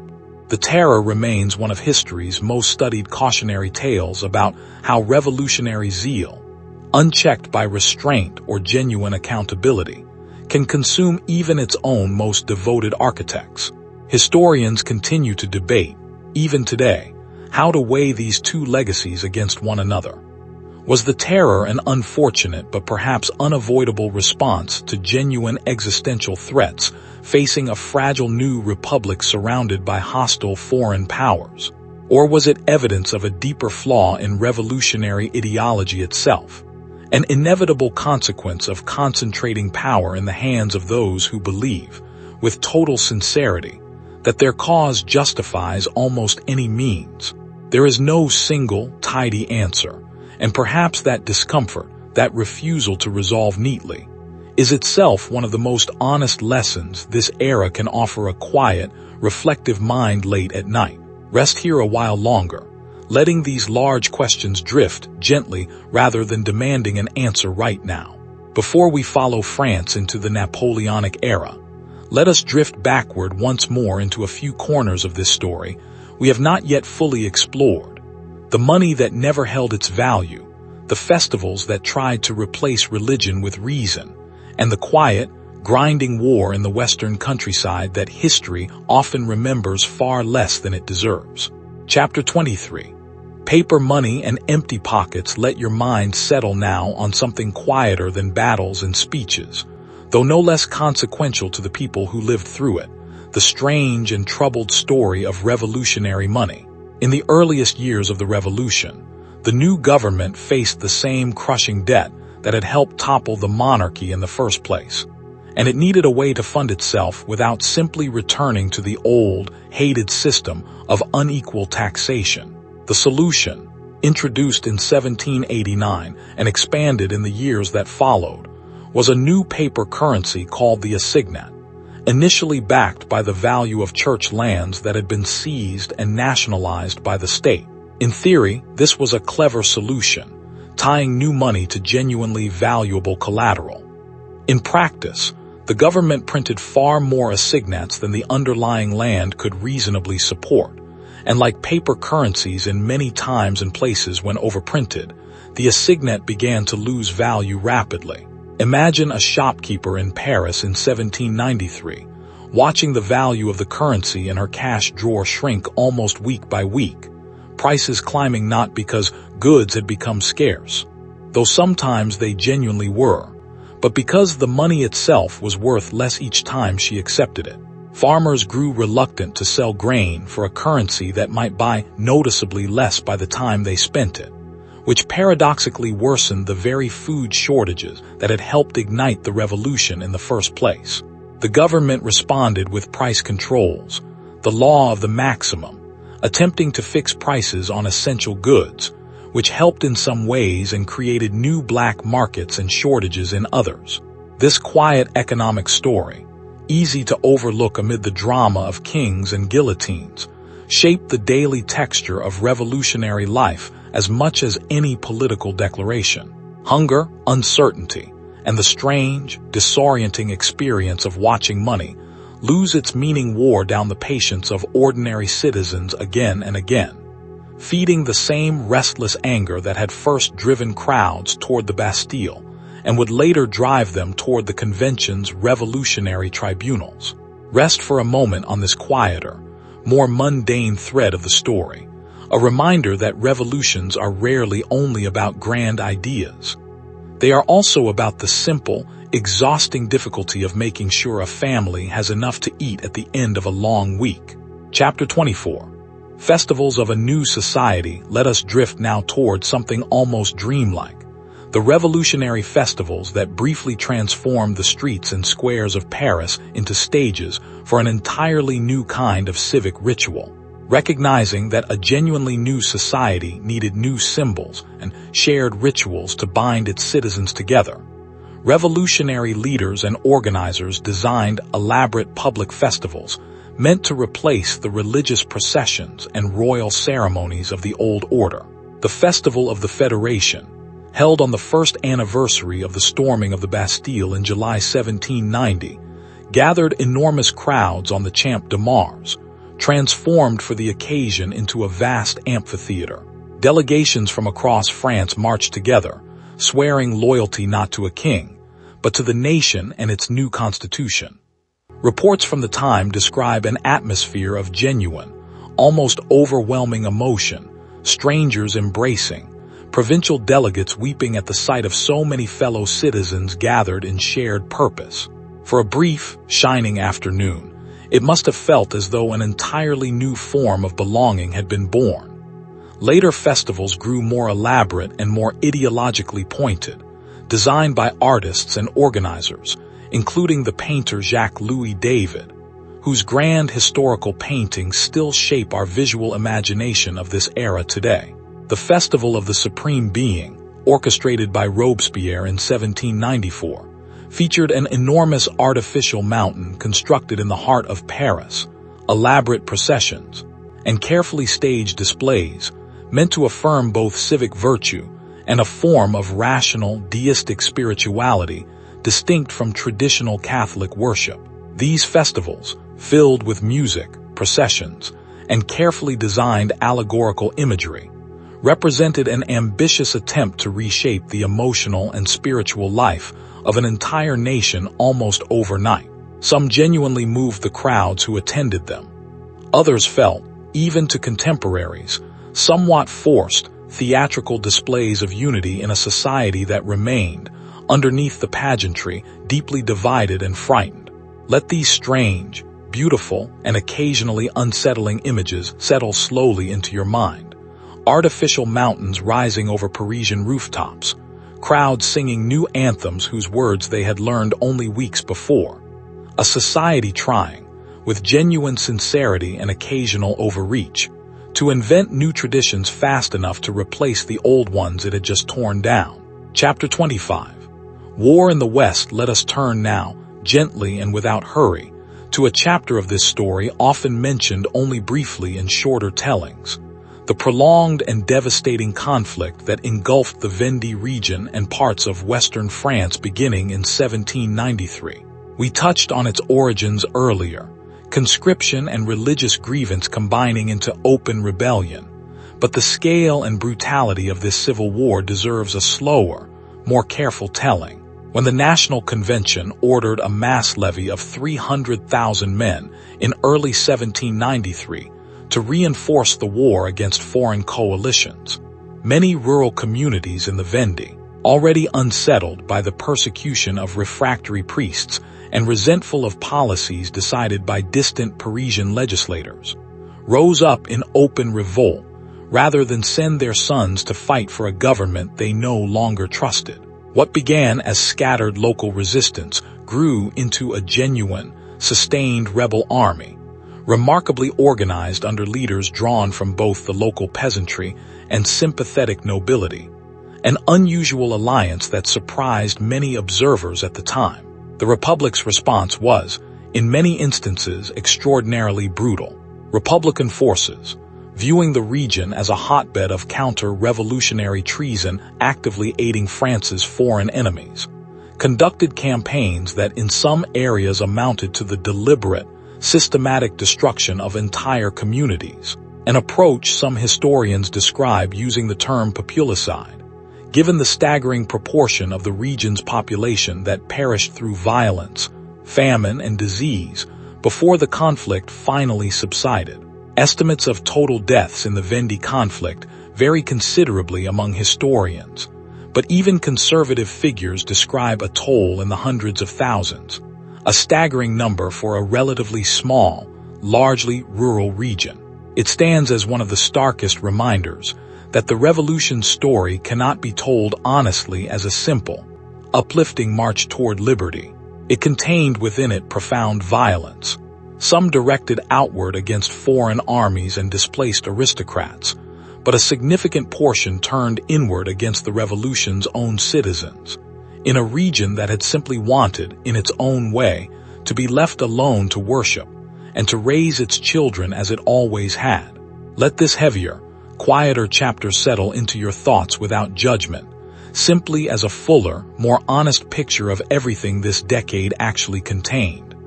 Breathe slowly, and when you are ready, we will follow the revolution story forward once more, back toward Paris, pausing first in two other rebellious cities before we return to the capital.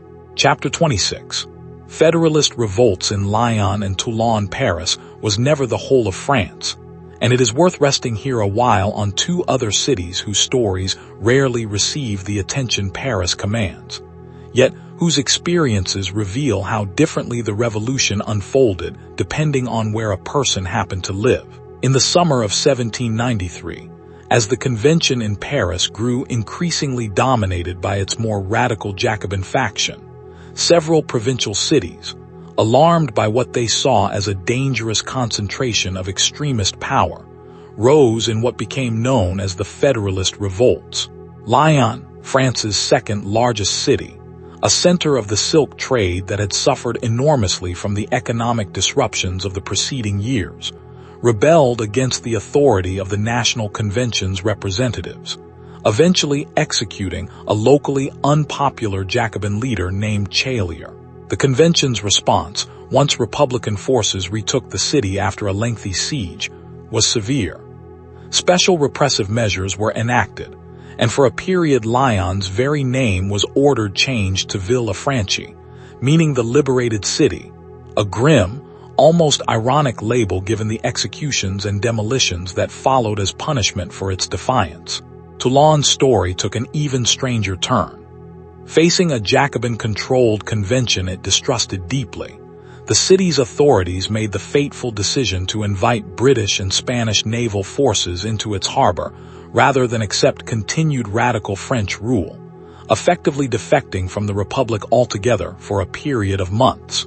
It would take a determined siege to recapture the city, and it was here, in the autumn of 1793, that a young artillery officer named Napoleon Bonaparte first distinguished himself, devising the tactical plan that allowed Republican forces to bombard the harbor effectively and force the British fleet to withdraw. This siege, more than any earlier moment in his career, launched Bonaparte from relative obscurity toward the national prominence that would eventually carry him to the very center of French power. Let these two rebellious, punished cities settle into your mind alongside Paris, a reminder that the revolution was never a single, unified national story unfolding evenly across the country. It was a patchwork of local grievances, local loyalties, and local tragedies, each city and region experiencing these years through its own particular lens, shaped by its own economy, its own relationship to the church, and its own distance, geographic and emotional, from the corridors of power in the capital. Chapter 27. Measuring a New World let us drift now toward something quieter and, in its own way, quite beautiful. The revolution's ambitious attempt to remake even the basic units by which the world was measured. Before the revolution, France's system of weights and measures was a bewildering patchwork of local customs. A pound of butter in one province might weigh noticeably more or less than a pound in a neighboring province. A foot of cloth might vary from town to town, creating constant friction and confusion in trade and daily life. Scientists and reformers, drawing on the same rational, universal spirit that animated the Declaration of the Rights of Man, set out to design a new system of measurement based not on the length of some historical king's foot or forearm, but on a fixed, natural, and theoretically eternal reference point. The result, developed through careful astronomical and geodetic surveys carried out even amid the upheaval of the revolutionary years, was the metric system, defining the meter as a precise fraction of the distance from the North Pole to the equator along a meridian passing through Paris. The scientists involved in this ambitious project, including the chemist Antoine Lavoisier, who also made towering contributions to the understanding of chemical elements and combustion, worked with remarkable dedication, even as political conditions around them grew increasingly dangerous. Lavoisier himself, despite his scientific brilliance and his service to revolutionary reform efforts, had also worked as a tax collector under the old regime, an association that proved fatal during the Terror. He was arrested, tried, and executed in 1794, a loss that the mathematician Joseph Louis Lagrange reportedly mourned by observing that it had taken only a moment to cut off his head, but France might not produce another mind like his for 100 years. Despite such tragic losses, the metric system itself survived and eventually spread far beyond France's borders, becoming, in the centuries that followed, the standard system of measurement across nearly the entire world. It stands today as one of the revolution's quieter, less dramatic, but remarkably enduring legacies. A rational, universal system born out of the same idealistic impulse that produced the Declaration of the Rights of Man, an impulse to replace inherited, arbitrary tradition with something logical, consistent, and shared equally by all. Let this gentle, almost scientific interlude settle slowly into your thoughts, meters and kilograms quietly outlasting kings and committees, a reminder that not everything born from this turbulent decade was destined for violence or controversy. Some of it was simply, quietly useful, and remains woven into the fabric of daily life across the world even now, centuries later. Chapter 28. Educating a new citizen. Let us pause a while longer on another quiet ambition of the revolutionary years, the dream of remaking education itself, so that it might produce citizens equipped for this new kind of society. Before 1789, formal education in France was largely controlled by the church and heavily shaped by one's social position, with the children of the wealthy and well-born receiving an education entirely unavailable to the children of laborers and farmers. Revolutionary thinkers, drawing on Enlightenment ideas about human potential and the importance of an informed citizenry to a functioning republic, proposed sweeping plans for public education, free and, in principle, available to all children regardless of their family's wealth. The philosopher and mathematician the Marquis de Condorcet, a passionate advocate for both public education and, notably, for extending political rights to women, drafted an ambitious plan envisioning a nationwide system of primary and secondary schools designed to cultivate reason, civic virtue, and scientific literacy among the next generation. Condorcet's own story reflects the era's tragic contradictions as vividly as anyone's. A committed Republican and reformer, he nonetheless opposed the execution of Louis XVI and grew increasingly critical of the convention's more authoritarian turns. Declared an outlaw during the Terror, he spent months in hiding before his eventual arrest, dying in prison in 1794 under circumstances that remain somewhat unclear. Another brilliant reformist mind consumed by the very revolution he had worked so hard to build. Many of the era's grand educational plans were only partially implemented amid the chaos and financial strain of the following years. Yet the underlying vision, that a republic depends on educated, informed citizens, and that education should not remain the exclusive privilege of the wealthy, would echo forward through French educational policy for generations, eventually shaping the free, secular public school system that emerged more fully in the 19th century. Rest here for a while on this quieter, hopeful thread. Brilliant reformers imagining classrooms full of farmers' children learning to read, to reason, to understand the natural world, even as the political chaos around them made such patient, long-term investments in the future dangerously difficult to sustain. In our next chapter, we return at last to Napoleon, whose rise to emperor would, in its own complicated way, carry forward and reshape so many of these revolutionary ambitions. Chapter 29. Consul for life. Having seized power through the coup of Brumaire, Napoleon Bonaparte moved quickly and carefully to consolidate his authority while still maintaining the appearance of republican legitimacy.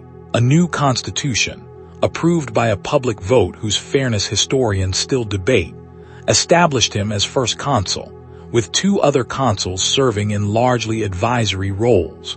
In practice, decision-making power flowed overwhelmingly toward Bonaparte alone, a concentration of authority that would only deepen over the following years. What is striking about this period, and worth resting on slowly, is how genuinely popular much of Bonaparte's early consolidation proved to be among an exhausted French public. After a decade of revolution, war, economic chaos, and internal violence, many citizens welcomed the promise of stability, even at the cost of some of the more radical democratic experiments of the preceding years. Bonaparte moved to stabilize the currency, reorganize tax collection more efficiently and fairly than the old regime ever had, and negotiate a truce with the Catholic Church through the Concordat of 1801. Restoring religious peace to a nation exhausted by years of religious conflict, while carefully preserving the revolution's earlier land seizures and secular reforms. In 1804, Bonaparte's great legal achievement, the Napoleonic Code, was formally adopted, consolidating and rationalizing French civil law into a single, coherent system. It preserved many of the revolution's core principles: legal equality among male citizens, secular civil marriage, protection of private property, while also rolling back some of the more progressive gains women had briefly enjoyed during the revolutionary period, particularly regarding property rights and legal autonomy within marriage.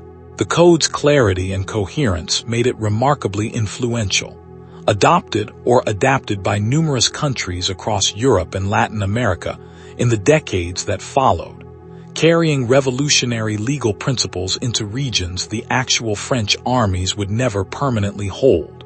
Later in 1804, in a ceremony of extraordinary symbolic weight, Bonaparte crowned himself Emperor of the French, with Pope Pius VII present, but, according to most accounts, not the one who actually placed the crown upon his head. A deliberate gesture emphasizing that his power derived from his own achievements rather than from papal or divine sanction.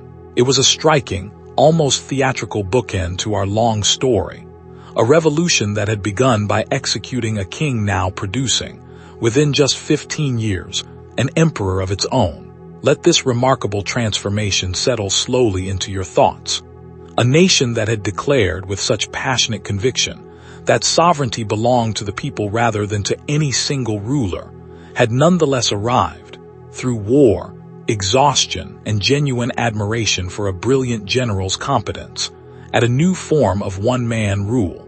History rarely moves in straight lines, and this long, winding path from absolute monarchy through republic through terror, and finally to empire remains one of its most studied and most sobering examples. Chapter 30. The wars that reshaped a continent under Napoleon's leadership. The wars that had begun during the revolutionary years continued and expanded dramatically in scale and ambition.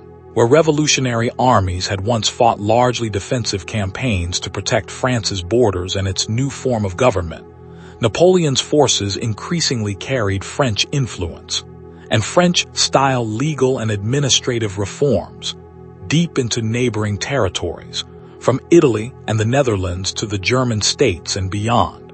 Brilliant early victories, at Austerlitz in 1805 in particular, considered by many historians one of the most tactically masterful battles in European history, cemented Napoleon's reputation as perhaps the greatest military commander of his generation. Kingdoms were reorganized, borders redrawn, and members of Napoleon's own family installed as rulers of various satellite states, a continent increasingly reshaped around the ambitions of a single extraordinary individual and the armies loyal to him. Yet the same overreach that had characterized earlier moments in this story, the Committee of Public Safety's terror consuming its own architects, Louis XVI's flight to Varennes destroying whatever trust remained in his throne, eventually caught up with Napoleon as well. His disastrous invasion of Russia in 1812, undertaken with an enormous multinational army, ended in catastrophic retreat through brutal winter conditions, with losses so staggering that they crippled France's military strength for years afterward. Sensing weakness, the coalition of European powers that had opposed France for so long pressed their advantage, and by 1814, Napoleon was forced to abdicate, exiled to the small Mediterranean island of Elba. His story, however, was not quite finished.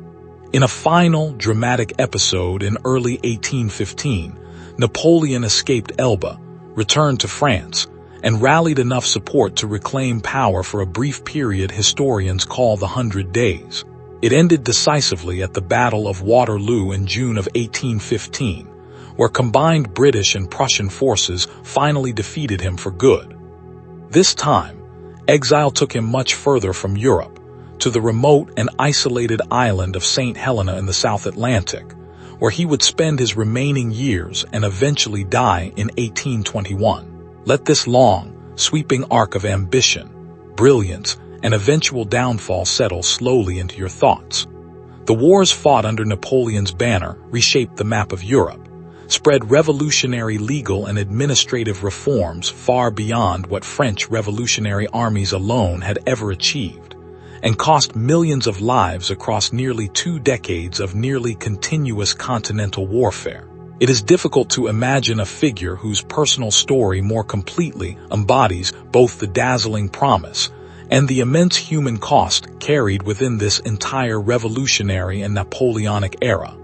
Chapter 31. Vienna and the Return of Kings. With Napoleon finally defeated, the victorious European powers gathered in the autumn of 1814 for what became known as the Congress of Vienna, an extended series of negotiations aimed at redrawing the map of Europe, and as much as possible, restoring a sense of stability after more than 2 decades of nearly continuous revolutionary and Napoleonic upheaval. The diplomats gathered in Vienna, led by figures such as the Austrian statesman Metternich, approached their task with a clear underlying philosophy, a belief that the excesses of revolutionary and Napoleonic ambition needed to be balanced by a restored respect for traditional monarchy, careful diplomatic equilibrium among the great powers, and a general suspicion of the kind of popular nationalist and liberal movements that the French Revolution had helped unleash across the continent. In France itself, the monarchy was restored, with Louis XVI's younger brother eventually taking the throne as Louis XVIII. Yet this restoration was never simply a return to the world of 1788. The restored monarchy was forced to accept a constitutional charter, preserving many of the legal and administrative reforms the Revolution and Napoleon had put in place: equality before the law, the Napoleonic land settlement, a functioning, professionalized civil administration. The clock, in other words, could be turned back only so far. Too much had changed, too permanently, for a simple return to the world before 1789 to remain genuinely possible. Across the rest of Europe, the settlement negotiated at Vienna would hold, with notable exceptions and adjustments, for several decades, a genuine achievement in preventing another continent-wide war on the scale of the Napoleonic conflicts. Yet the deeper currents the French Revolution had unleashed, nationalism, liberalism, demands for constitutional government and expanded political participation, continued to simmer beneath this carefully negotiated surface calm, eventually erupting again in the widespread revolutionary upheavals of 1830, and even more dramatically, across nearly the entire continent in 1848. Let this quieter, diplomatic chapter settle slowly into your thoughts. Elegant halls filled with careful negotiation, monarchs and diplomats trying, with genuine skill and genuine limitations, to build a lasting peace atop ground that had been so thoroughly reshaped by revolution that it could never again settle into quite its old, familiar contours. Chapter 32. Echoes in 1830 and 1848. Let us drift now, gently, a little further forward in time, because the story of the French Revolution does not truly end with Napoleon's exile or the Congress of Vienna's careful diplomacy. Its deepest currents continued to move beneath the surface of French and European life for decades afterward, resurfacing again and again whenever the pressures of inequality, censorship, or political exclusion grew too great to contain. In July of 1830, barely 15 years after Waterloo, the streets of Paris rose again, this time against the restored monarchy's attempts to roll back constitutional protections and restrict the press. 3 days of fighting, remembered as the July Revolution, forced the reigning king to abdicate and installed a new, more liberal constitutional monarch. The barricades, the crowds, the symbolic power of Parisian streets rising against unpopular authority, all of it echoed unmistakably back to 1789, a reminder that the revolutionary spirit had never fully disappeared, merely rested beneath the surface. Even more dramatically, in February of 1848, revolution swept across nearly the entire European continent almost simultaneously, from Paris to Vienna, from Berlin to the Italian peninsula. In France, this uprising toppled the monarchy once again and established the Second Republic, briefly extending voting rights to a far broader portion of the male population than ever before, and abolishing slavery once more in France's remaining colonial territories. A direct echo of the revolutionary government's own abolition decree half a century earlier. Let yourself imagine, slowly, the strange sensation for an elderly Parisian in 1848, someone who might have been a small child during the storming of the Bastille, watching barricades rise again in familiar streets, watching crowds sing familiar songs of liberty, watching history seem to repeat its own rhythms with an almost eerie, generational regularity. The specific grievances differed each time, yet the underlying questions the original revolution had raised: who deserves political voice? How should wealth and power be distributed? What does a government owe its citizens? Remained remarkably persistent, refusing to be settled by any single decade of upheaval, however dramatic. Chapter 33. A revolution remembered around the world. Let us widen our view a little further still, drifting beyond Europe entirely, to consider how the French Revolution's ideas and imagery rippled outward across the 19th and 20th centuries into movements the delegates of 1789 could never have imagined witnessing. We have already spent time in Saint-Domingue, watching enslaved rebels transform revolutionary language into the independent nation of Haiti. But this was only the beginning of a much longer story of global influence. In Latin America, revolutionary leaders fighting for independence from Spanish colonial rule in the early 19th century drew explicitly on French revolutionary language and precedent, even as they adapted it to their own, very different colonial circumstances. In the century that followed, nationalist and anti-colonial movements across Africa and Asia would likewise invoke the language of self-determination and natural rights that traced its clearest modern origin back to the debates in the National Assembly. Even the vocabulary of modern politics owes an enormous debt to this single decade.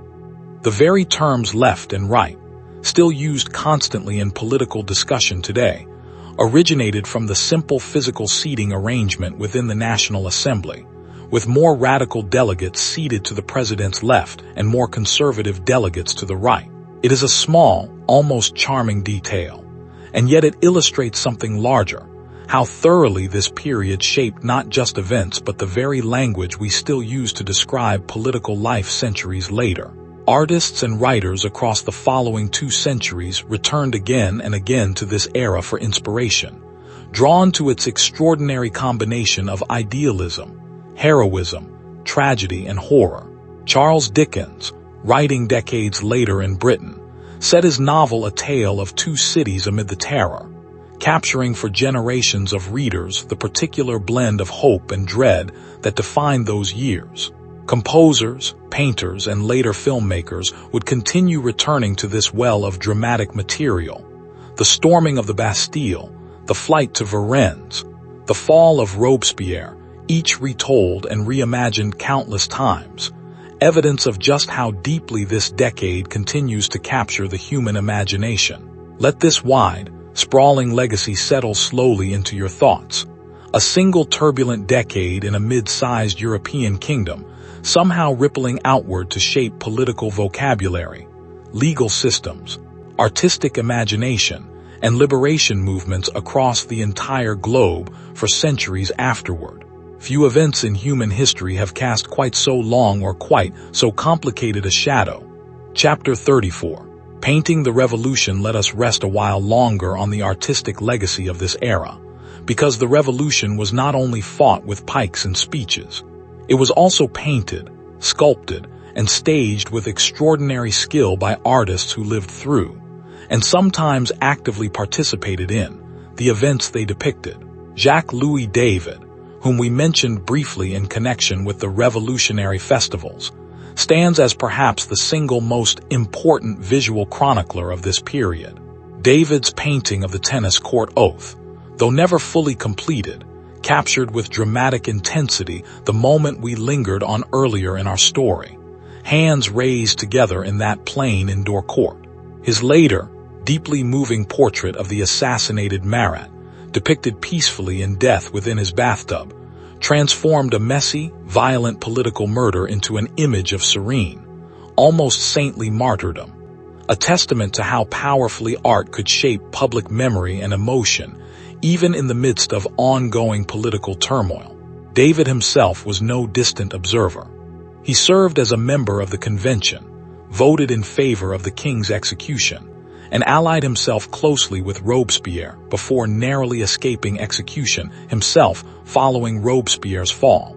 A reminder that even the era's great artists were woven directly into its dangerous political currents, rather than standing safely outside them. He would later become Napoleon's court painter, producing grand, heroic images of the emperor that helped cement the visual mythology of French power for generations of viewers who never once witnessed these events firsthand. Beyond painting, revolutionary theater flourished as well. Plays reworked or newly written to carry patriotic and political messages, sometimes performed for enormous crowds eager for both entertainment and reinforcement of revolutionary values. Popular songs, including La Marseillaise, composed in 1792 as a rousing marching song for volunteers heading to the front and later adopted as France's national anthem, carried revolutionary energy through melody and lyric in a way that reached even those who could not read a single pamphlet. Let these images and melodies drift gently through your imagination now, brushstrokes capturing a dying revolutionary in his bath, crowds singing a marching song that still stirs national pride more than 2 centuries later, a young artist's sketch of an oath sworn in a rainy tennis court. Revolution, it turns out, needs its artists just as much as it needs its soldiers and its legislators. Someone to capture the emotional truth of events that mere facts and dates could never fully convey on their own. Chapter 35. The architects of terror let us return once more, slowly and carefully, to the small group of men who guided the Committee of Public Safety through its most intense months. Because Robespierre, however central to our story, never acted entirely alone. Beside him stood figures whose names are less familiar today, but whose influence on the machinery of the terror was every bit as significant. Louis-Antoine de Saint-Just, remarkably young, barely in his mid-20s during the height of his influence, brought a cold, almost philosophical intensity to revolutionary politics, arguing with chilling clarity that a republic could only be built upon the complete destruction of its enemies, and that mercy toward counter-revolutionaries was itself a form of betrayal against the people. His speeches carried an eerie, almost mathematical precision, logic pursued so relentlessly that it arrived at conclusions most people would recoil from long before reaching them. Lazare Carnot, by contrast, focused his formidable energy on the practical business of organizing France's military defense, earning the nickname the Organizer of Victory for his role in transforming the chaotic revolutionary armies into an effective fighting force capable of repelling foreign invasion. His example reminds us that the Committee of Public Safety was never solely an engine of internal repression. It was simultaneously managing an existential military crisis on multiple foreign fronts, a dual burden that helps explain, without excusing, the atmosphere of extreme urgency that so often justified extreme measures in the minds of those making these decisions. Georges Couthon, confined to a wheelchair by illness, and Jean-Marie Collot de Herbois, associated with brutal repressive campaigns in Lyon following that city's Federalist revolt, rounded out the small circle of men whose decisions, made in candlelit committee rooms late into the night, determined the fate of thousands of French citizens brought before revolutionary tribunals. It is worth resting on the almost mundane, bureaucratic nature of these decisions. Tired men reviewing lists of names, signing orders, moving with exhausting speed through case after case. The very ordinariness of the process perhaps more unsettling than any single dramatic act of violence. Let this quieter, more administrative image settle into your thoughts. Not a single villain orchestrating horror from some dramatic lair, but a small committee of exhausted, genuinely convinced men, meeting late into candle-lit nights, gradually normalizing decisions that, viewed individually, might have seemed unthinkable to them only a year or two earlier. Chapter 36.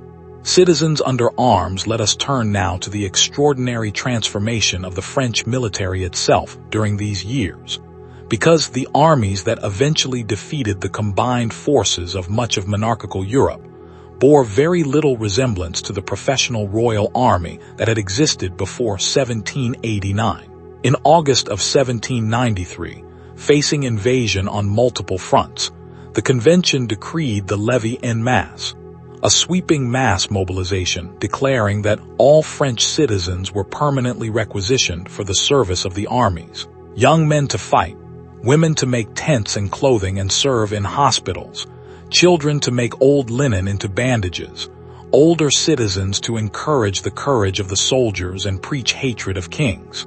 This was an entirely new model of warfare. The nation in arms, mobilizing not merely a professional fighting class, but the productive and emotional energy of an entire population toward a shared military purpose. The armies that resulted were often poorly equipped and inconsistently trained compared to the professional forces they faced. Yet they fought with a passionate, ideological commitment that surprised and eventually overwhelmed their more traditionally organized opponents. Soldiers who genuinely believed they were defending not merely a border, but an entire revolutionary way of life. Officers, too, looked different than they had under the old monarchy. Rather than commissions purchased or inherited by wealthy nobles, revolutionary armies increasingly promoted based on demonstrated skill and battlefield performance, opening military leadership to talented individuals from far humbler backgrounds than the old aristocratic officer corps had ever permitted. Napoleon Bonaparte himself, a minor noble from Corsica without significant wealth or powerful family connections, represents perhaps the most dramatic example of just how far this new system of merit-based advancement could carry an ambitious and talented individual. Let this image settle slowly. A vast, patriotic, imperfectly trained citizen army marching toward the frontier, carrying with it not merely muskets and cannon, but an entirely new relationship between ordinary citizens and the nation they were being asked to defend. This model of mass, ideologically motivated national mobilization would go on to influence military organization across the following 2 centuries, another quiet but enduring legacy of this remarkable, turbulent decade. Chapter 37.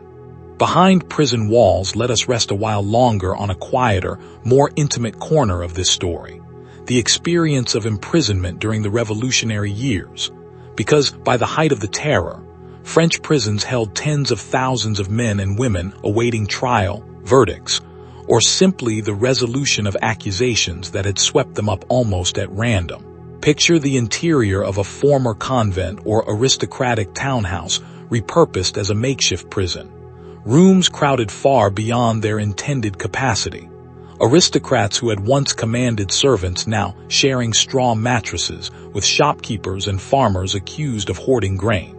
Prison life during this period developed its own strange, intense social culture, formal manners persisting even in desperate circumstances. Prisoners organizing readings, performances, and shared meals from whatever meager resources they could gather, perhaps as a way of preserving some sense of dignity and normalcy amid overwhelming uncertainty. Many prisoners lived for months uncertain whether they would eventually be released, exiled, or called before a revolutionary tribunal that might, in a matter of minutes, determine whether they lived or died.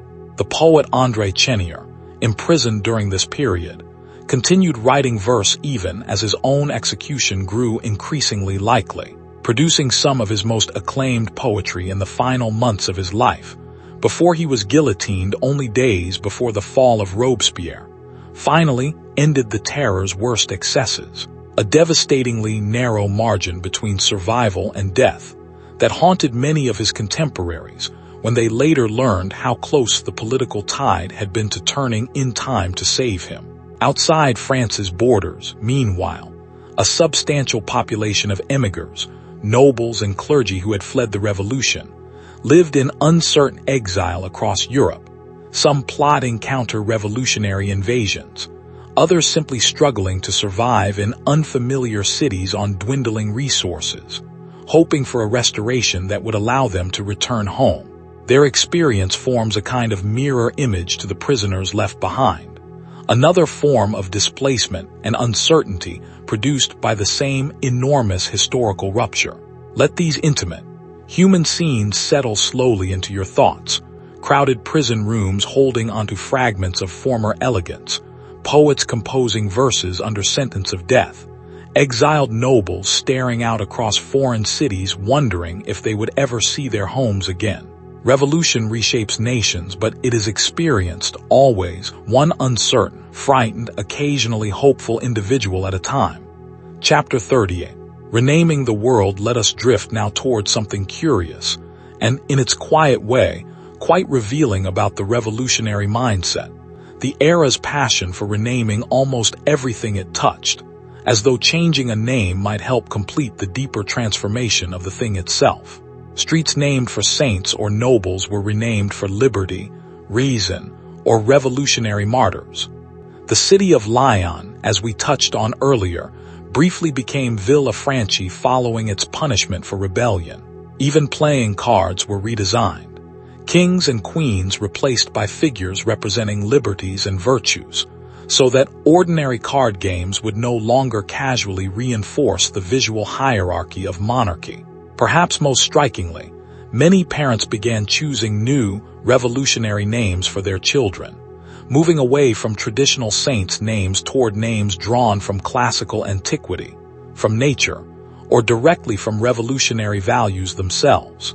A child might be named Libert or Egolite, or given a name honoring a classical Republican hero like Brutus, a small, deeply personal way for ordinary families to express their alignment with the new order, one birth certificate at a time.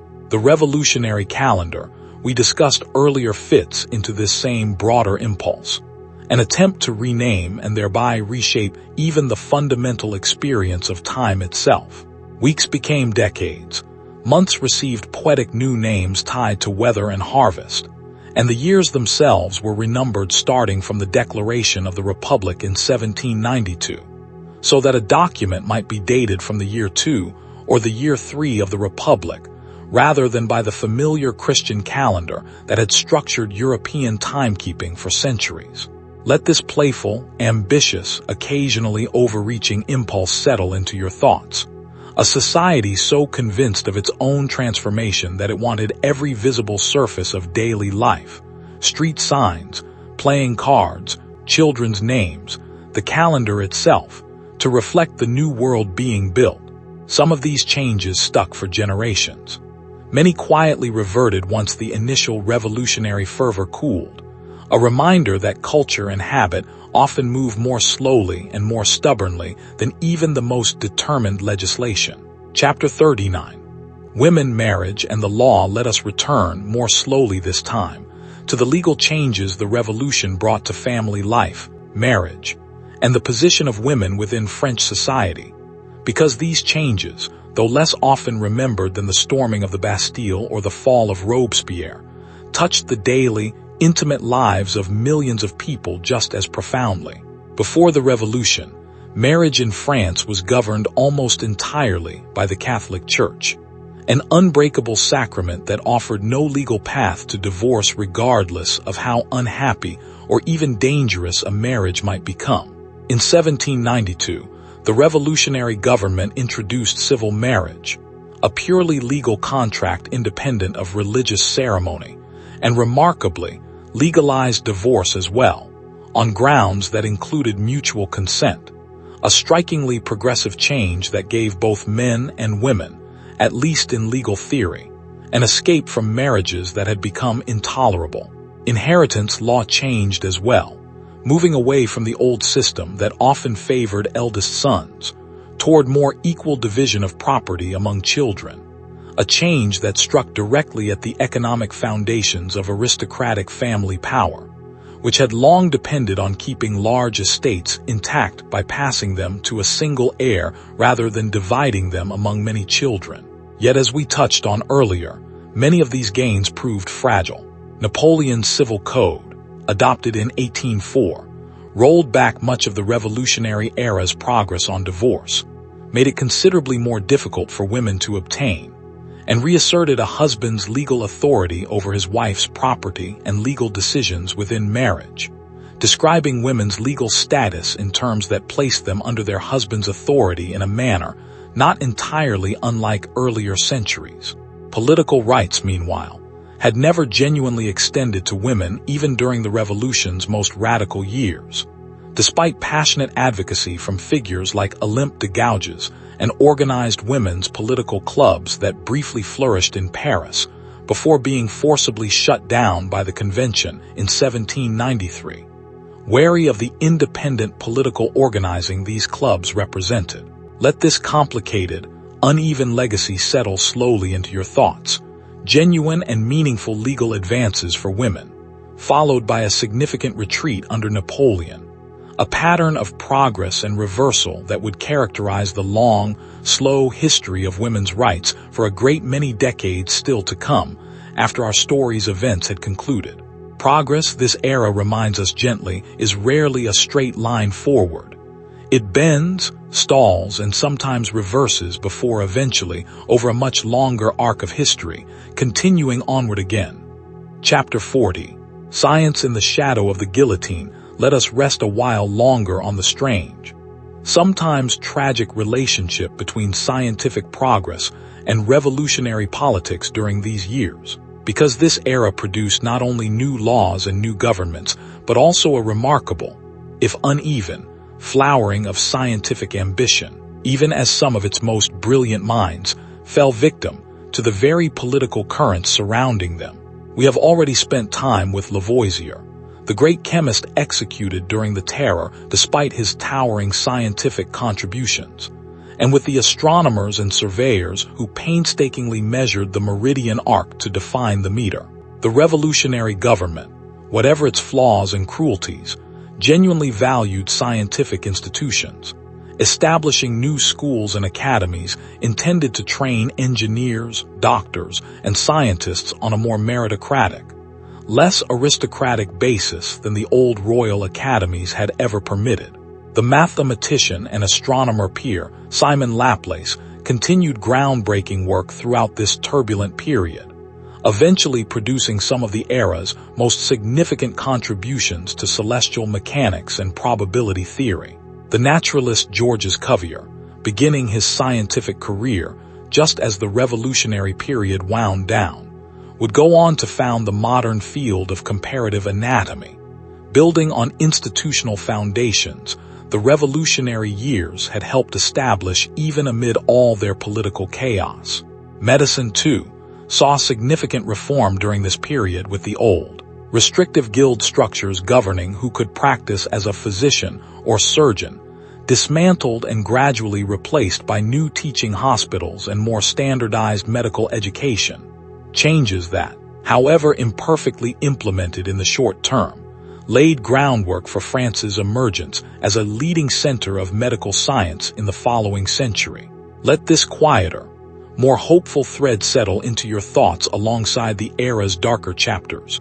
Brilliant minds continuing to measure the stars, catalog the natural world, and push the boundaries of medicine and mathematics, even as political tribunals met in nearby buildings deciding the fates of their friends and colleagues. Human curiosity and ambition, this era reminds us, has a remarkable tendency to continue forward even under the most difficult and frightening circumstances imaginable. Chapter 41. Foreign volunteers and watching eyes. Let us widen our view once more, gently, to consider the many foreign observers, sympathizers, and volunteers who found themselves drawn into the orbit of the French Revolution, because this was never a story confined neatly within France's own borders, sealed off from the rest of the world's attention and participation. The American poet and pamphleteer Thomas Paine, already famous for his passionate advocacy of the American Revolution, traveled to France and was even elected as a delegate to the National Convention, despite speaking limited French. a testament to how thoroughly the revolution's early idealism captured international imagination. Paine would later run afoul of the convention's radical turn, imprisoned for a period during the Terror after opposing the king's execution, narrowly escaping the guillotine himself before eventually returning to the United States. German philosophers and poets, including figures associated with the early Romantic movement, debated the revolution's meaning intensely in their own intellectual circles. Some initially enthusiastic before growing disillusioned as the Terror unfolded. A pattern of hope followed by disappointment that repeated itself across intellectual communities throughout Europe and beyond. The young poet Friedrich Schiller, though never traveling to France himself, wrote extensively grappling with the revolution's promise and its violence, using it as a lens to explore broader questions about human freedom and the dangers of unchecked idealism. British radicals, Irish nationalists, and reformers across the German and Italian states all watched Paris closely, some traveling to witness events firsthand, others simply corresponding feverishly with French contacts, exchanging pamphlets and ideas across borders that, for a brief period, felt remarkably porous to the flow of revolutionary thought, before increasingly anxious governments moved to restrict this flow through censorship, surveillance, and eventually outright war. Let this wide, international cast of observers and participants settle into your thoughts. Foreign poets and philosophers and pamphleteers all drawn in their own ways into the gravitational pull of events unfolding in Paris. The French Revolution was watched, argued over, and occasionally physically joined by people from far beyond France's own borders. A genuinely international drama playing out on a single, closely watched national stage.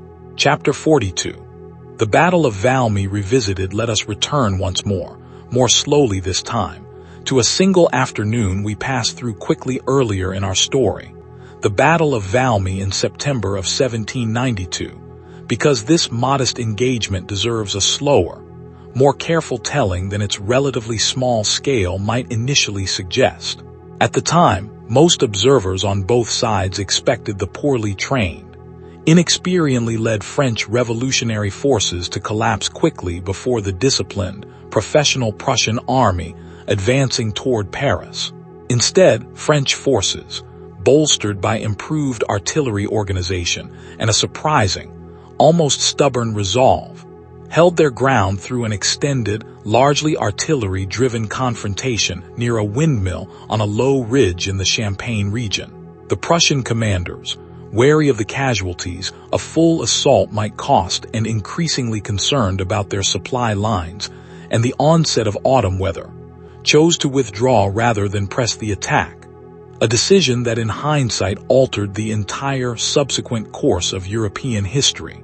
The German writer Johann Wolfgang von Goethe, present with the Prussian forces as an observer, reportedly remarked to the officers around him that a new era in world history had begun that day, and that they could all say they had been present at its beginning. Whether or not Goethe's words were recorded with perfect accuracy, the underlying sentiment captured something true. Had the Prussian advance succeeded in reaching Paris that autumn, the young Republic, declared only days after this battle, might never have survived its infancy at all. Let this quiet ridge near Valmy settle into your thoughts. Artillery smoke drifting over autumn fields. Exhausted volunteer soldiers holding a line they had barely been trained to hold. A Prussian army choosing caution over aggression at the one moment when boldness might have changed everything that followed. History often turns on such narrow, almost accidental margins, reminding us how easily this entire story might have unfolded in an entirely different direction. Chapter 43. The Machinery of Judgment. Let us look now, slowly and carefully, at the actual legal and institutional machinery through which revolutionary justice operated. Because behind the dramatic image of the guillotine lay an entire bureaucratic apparatus of accusation, arrest, and trial that shaped who lived and who died during the Terror's most intense months. The Revolutionary Tribunal, established in Paris in 1793, was designed explicitly to move faster than ordinary judicial process, reflecting the convention's belief that the Republic's survival depended on swift, decisive action against its enemies. Defendants often had little time to prepare a defense, and as the terror intensified, a law passed in June of 1794 further stripped away many remaining procedural protections, eliminating the need for extensive witness testimony in many cases and effectively narrowing the tribunal's possible verdicts to acquittal or death. Local committees of surveillance, established in towns and neighborhoods across France, gathered information on suspected counter-revolutionaries, issuing certificates of good citizenship that individuals increasingly needed to move freely, secure employment, or avoid arrest. Imagine the anxious calculations of an ordinary shopkeeper deciding whether a particular comment, a particular friendship, a particular absence from a local festival might draw unwanted attention from a watchful neighbor serving on one of these committees. This system, however sincerely intended by many of its architects as a necessary wartime measure, inevitably created enormous incentives for false accusation, personal vendettas dressed up in revolutionary language, and a pervasive climate of suspicion that eroded ordinary trust between neighbors, business partners, and even family members. Denunciation became, for some, a tool of personal advancement or revenge, a dark undercurrent running beneath even the most sincerely idealistic revolutionary rhetoric. Let this bureaucratic, procedural machinery settle into your thoughts alongside the more dramatic images of crowds and guillotines, quiet committee rooms, stacks of paperwork, certificates and denunciations moving through an administrative system that, however chaotic in practice, still followed its own internal logic and procedure, however corrupted that procedure became under the pressure of fear and suspicion. Chapter 44. The instrument itself. Let us pause, gently and without excessive dwelling, on the guillotine itself, because this single instrument became, more than perhaps any other object, the visual symbol through which later generations would remember this entire era. Its story is, in its own strange way, a story about reform gone in an unexpected direction. Before its introduction, French executions varied dramatically depending on a condemned person's social status, with beheading by sword reserved for nobles as a supposedly more dignified method, while commoners faced hanging or, for the most serious crimes, considerably more prolonged and painful methods of execution. Dr. Joseph Ignace Guillotin, for whom the device would eventually be named despite his own considerable discomfort with this association, proposed a single, swift, and equal method of execution for all citizens regardless of social class, consistent with the revolution's broader commitment to legal equality. The device itself, refined through consultation with a court executioner and a respected surgeon, was designed to produce a death understood at the time to be nearly instantaneous and free of unnecessary suffering, a genuine humanitarian improvement by the standards through which its designers understood the problem they were solving. Its first use came in 1792, and within just a few years, it had become inseparably associated with the terror's mass executions, its image reproduced in countless later depictions, its very name entering common language as a symbol of revolutionary violence rather than of the humanitarian reform it was originally intended to represent. Let this uncomfortable irony settle slowly into your thoughts.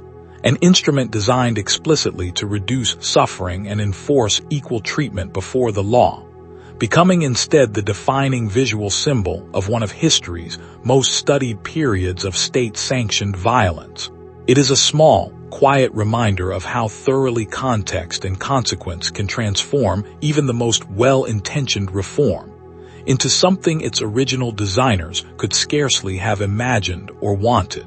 Rest here for a while, letting this heavier image settle and soften before we drift back toward the earlier years of our story, to a few reformers and thinkers whose contributions came before the storming of the Bastille, yet whose work quietly set the stage for everything that followed. Chapter 45. The reformers before the storm let us drift backward gently, once more, to the years just before our story truly began, because the crisis of 1789 did not appear from nowhere.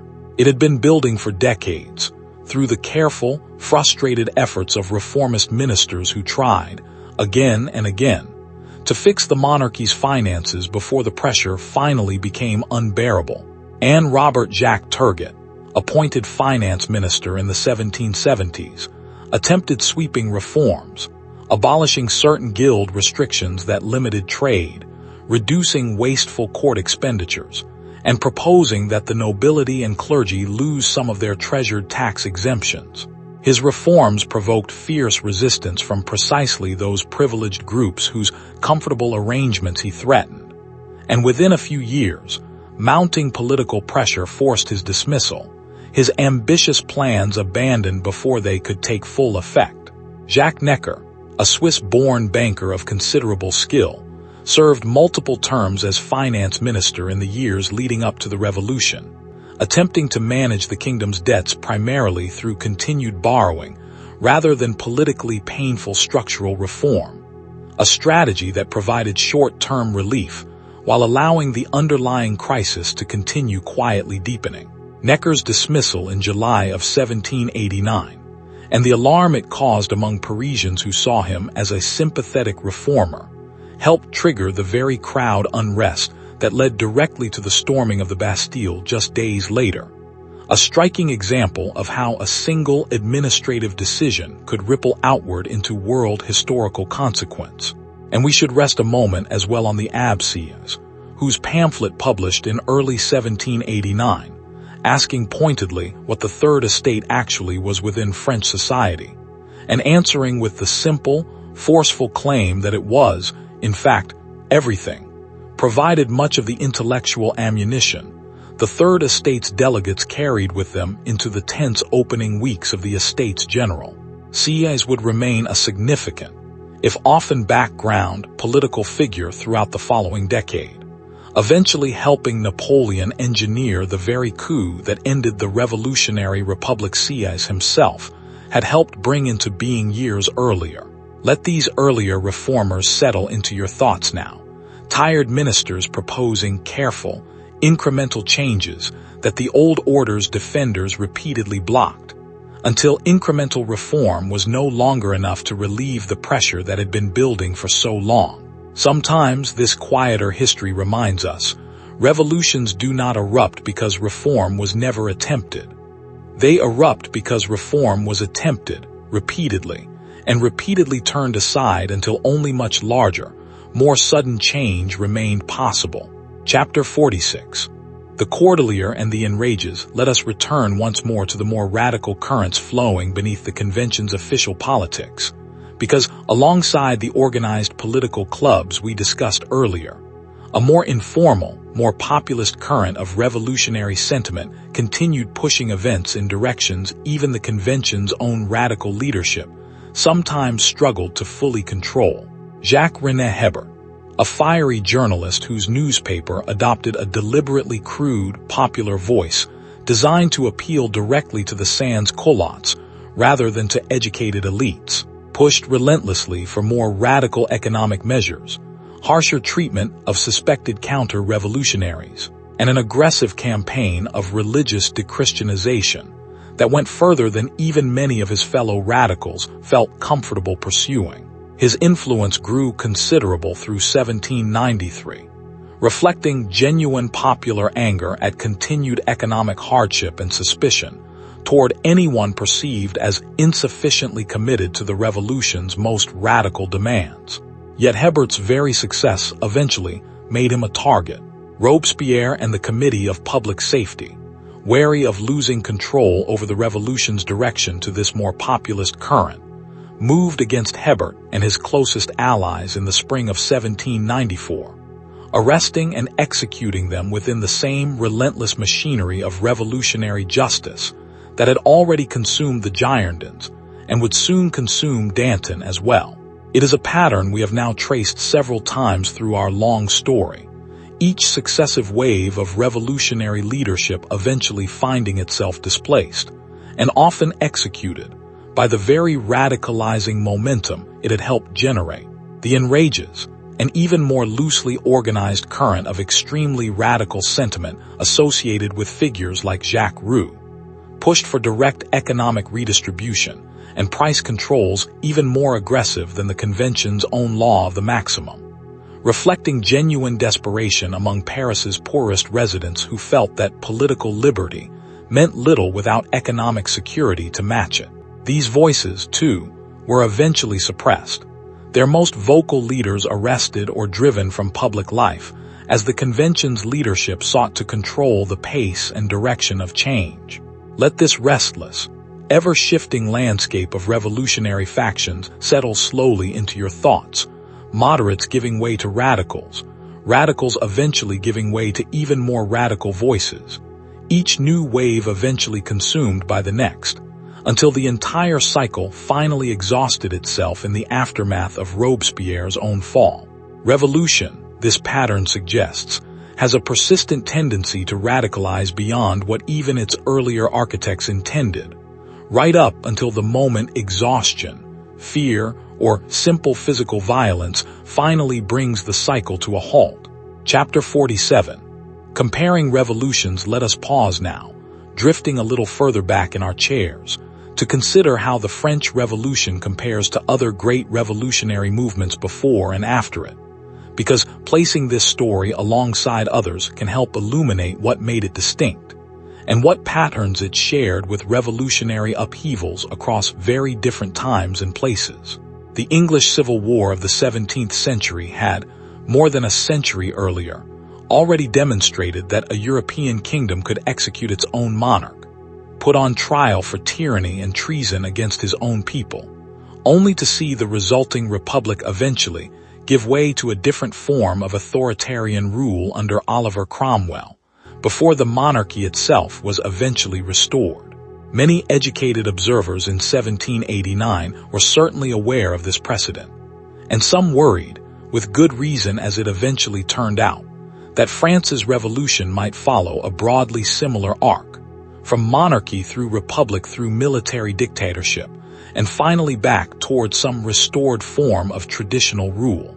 The American Revolution, occurring just over a decade before events in France, shared much of the same Enlightenment intellectual foundation: natural rights, government by consent, suspicion of unchecked authority, yet unfolded along a markedly different path, achieving independence from a distant colonial power rather than overturning an entrenched domestic monarchy, and never producing anything resembling the terror's intense internal violence. Some historians attribute this difference partly to America's comparatively more homogeneous, less rigidly stratified colonial society, and partly to simple, contingent historical circumstance, different leaders, different immediate pressures, different available choices at each critical juncture. Later revolutions, the Russian Revolution of 1917 in particular, would draw explicitly and self-consciously on the French precedent Bolshevik leaders openly comparing their own revolutionary tribunals and internal purges to the Committee of Public Safety's terror, sometimes almost proudly invoking this comparison as evidence of their own revolutionary seriousness. The pattern we trace through Chapter 46, radical factions consumed by even more radical successors, would repeat itself with chilling familiarity during the Russian Revolution's own internal purges decades later.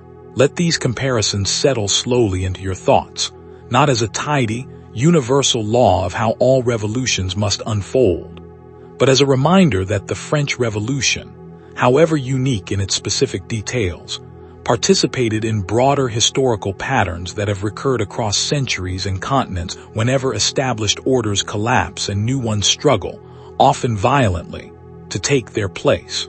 Chapter 48.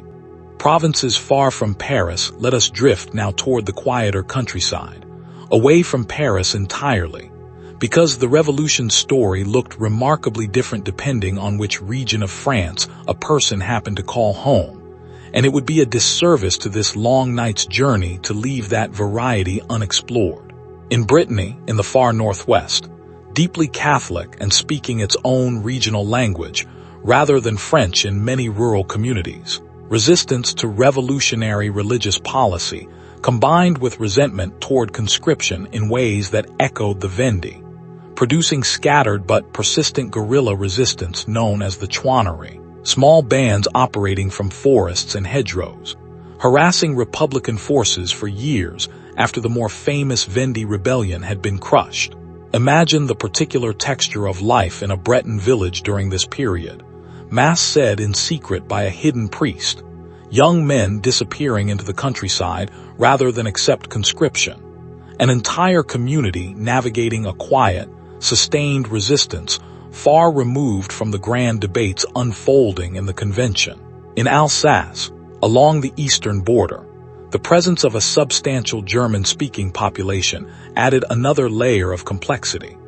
As revolutionary armies moved through the region fighting off Austrian and Prussian incursions, local communities caught between competing armies and shifting loyalties in a borderland that had changed hands between French and German-speaking rule multiple times across previous centuries.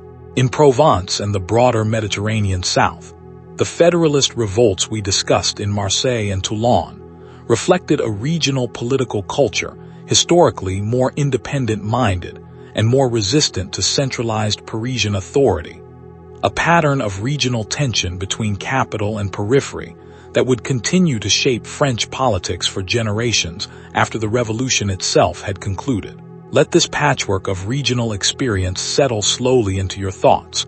Breton peasants hiding priests in forest clearings, Alsatian villagers watching foreign and French armies march past their fields, Provençal merchants weighing loyalty to Paris against older regional traditions of independence. France in this era was never a single, uniform story. It was hundreds of overlapping local stories, each shaped by its own geography, language, economy, and history, all somehow bound together under the single sweeping narrative we call the French Revolution. Chapter 49. The coalition's many faces let us turn our attention once more beyond France's borders, resting a while longer on the various foreign powers that opposed the revolution across its many years of war, because each brought its own particular motivations, fears, and internal politics to this prolonged continental conflict. Austria, ruled by the Habsburg dynasty and connected to the French royal family through Marie Antoinette's own Austrian birth, felt a personal as well as political stake in the fate of the French monarchy, and Austrian forces remained among France's most persistent opponents throughout the Revolutionary and Napoleonic Wars, suffering major defeats at Napoleon's hands but repeatedly rejoining subsequent coalitions.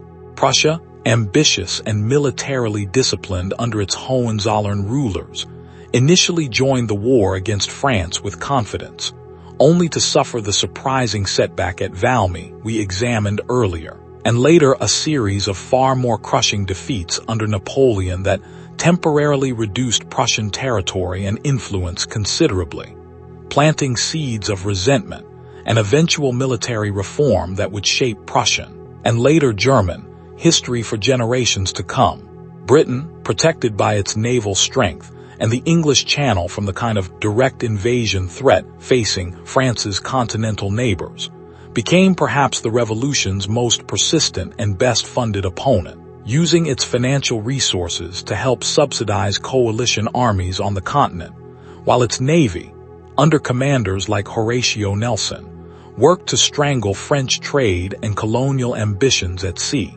achieving a decisive and historically celebrated victory at the Battle of Trafalgar in 1805 that permanently secured British naval dominance for the remainder of the Napoleonic Wars. Russia, vast and comparatively distant from the immediate pressures unsettling Central Europe, entered and exited various coalitions somewhat more flexibly, before eventually becoming the site of Napoleon's most catastrophic military disaster during the disastrous invasion of 1812, an event that, as we discussed earlier, permanently crippled French military strength and set the stage for the final coalition victories that followed in 1813 and 1814. Let this wider map of shifting alliances and rivalries settle slowly into your thoughts, each great power pursuing its own particular mixture of ideological alarm, dynastic solidarity, and cold strategic calculation, together weaving the prolonged, exhausting continental conflict that grew directly out of a domestic French political crisis, and eventually reshaped the balance of power across the entire European continent. Chapter 50. A church slowly healing. Let us return once more, gently, to the long-term fate of the Catholic Church in France following the upheavals we traced earlier in our story.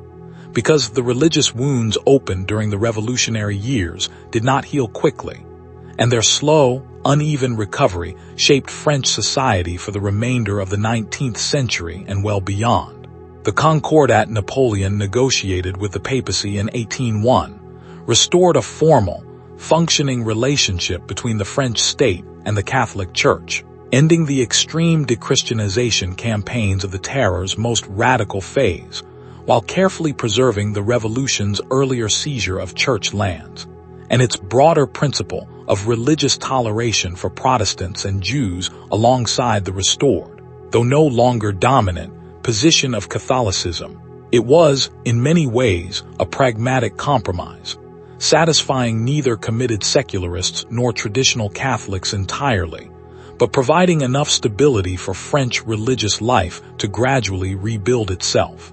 Yet the deeper divide between a more secular, republican political tradition and a more traditionally Catholic, often more conservative political tradition, first opened so dramatically during the revolutionary years, would continue shaping French politics for generations, resurfacing in later conflicts over education, church and state separation, and competing visions of French national identity that stretched well into the 20th century.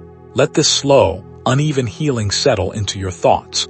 A nation's religious life reshaped permanently by a single revolutionary decade, some wounds closing relatively quickly, others remaining tender and politically significant for 100 years and more afterward. Few threads in our long story illustrate more clearly how thoroughly this era reached into the deepest, most personal aspects of French identity, reshaping not just governments and borders, but the very relationship between faith, community, and national belonging that so many people had once considered simply an unchangeable fact of life. Chapter 51. Building the administrative state. Let us rest a while on something quieter than battles and trials, the patient, unglamorous work of building institutions, because Napoleon's most lasting achievements were arguably not his military campaigns at all, but the administrative structures he built atop the revolution's earlier, often chaotic reforms, structures that would outlast his own empire by well over a century. Napoleon established the position of prefect in each department, a centrally appointed official responsible for local administration, a system designed to ensure that policies decided in Paris were implemented consistently across the entire country, replacing the patchwork of local authority and privilege that had characterized the old regime, and even much of the revolution's own more decentralized early years. This model of centralized departmental administration proved so effective, at least at the basic task of consistent governance, that it remained the essential framework of French local government for a very long time afterward. He also established the Bank of France in 1800, providing the stable financial institution that the revolutionary government, plagued by the Assignats collapse and chronic fiscal crisis, had never quite managed to build for itself, and created the Legion of Honor, a merit-based order of distinction that rewarded civil and military achievement regardless of birth. Another quiet continuation of the revolution's meritocratic ideals, even as its author styled himself an emperor. Let this administrative, almost bureaucratic legacy settle slowly into your thoughts. Prefects and centralized ministries, and a stable national bank, unglamorous compared to the storming of the Bastille or the drama of Austerlitz, yet arguably more consequential for the ordinary daily functioning of French government across the following 2 centuries than almost any single battle or dramatic political confrontation we have traced through our long story so far. Chapter 52. A Composite Life. Imagined. Let us pause now gently and imagine, as historians sometimes do to help make distant statistics feel human, a single composite life stretched across the entire span of years we have been slowly wandering through together. Not a specific historical figure, but a quiet stand-in for the countless ordinary people whose individual stories rarely survive in detailed historical record. Imagine a woman named Marion, born in a small village outside Paris around 1765, old enough to remember, as a young girl, hearing traveling merchants complain about grain prices and taxes long before anyone used the word revolution to describe what was happening. She might have walked to Paris as a young woman in 1789, drawn by rumors of change, finding work as a seamstress in a modest shop not far from the markets where the bread queues stretched each morning.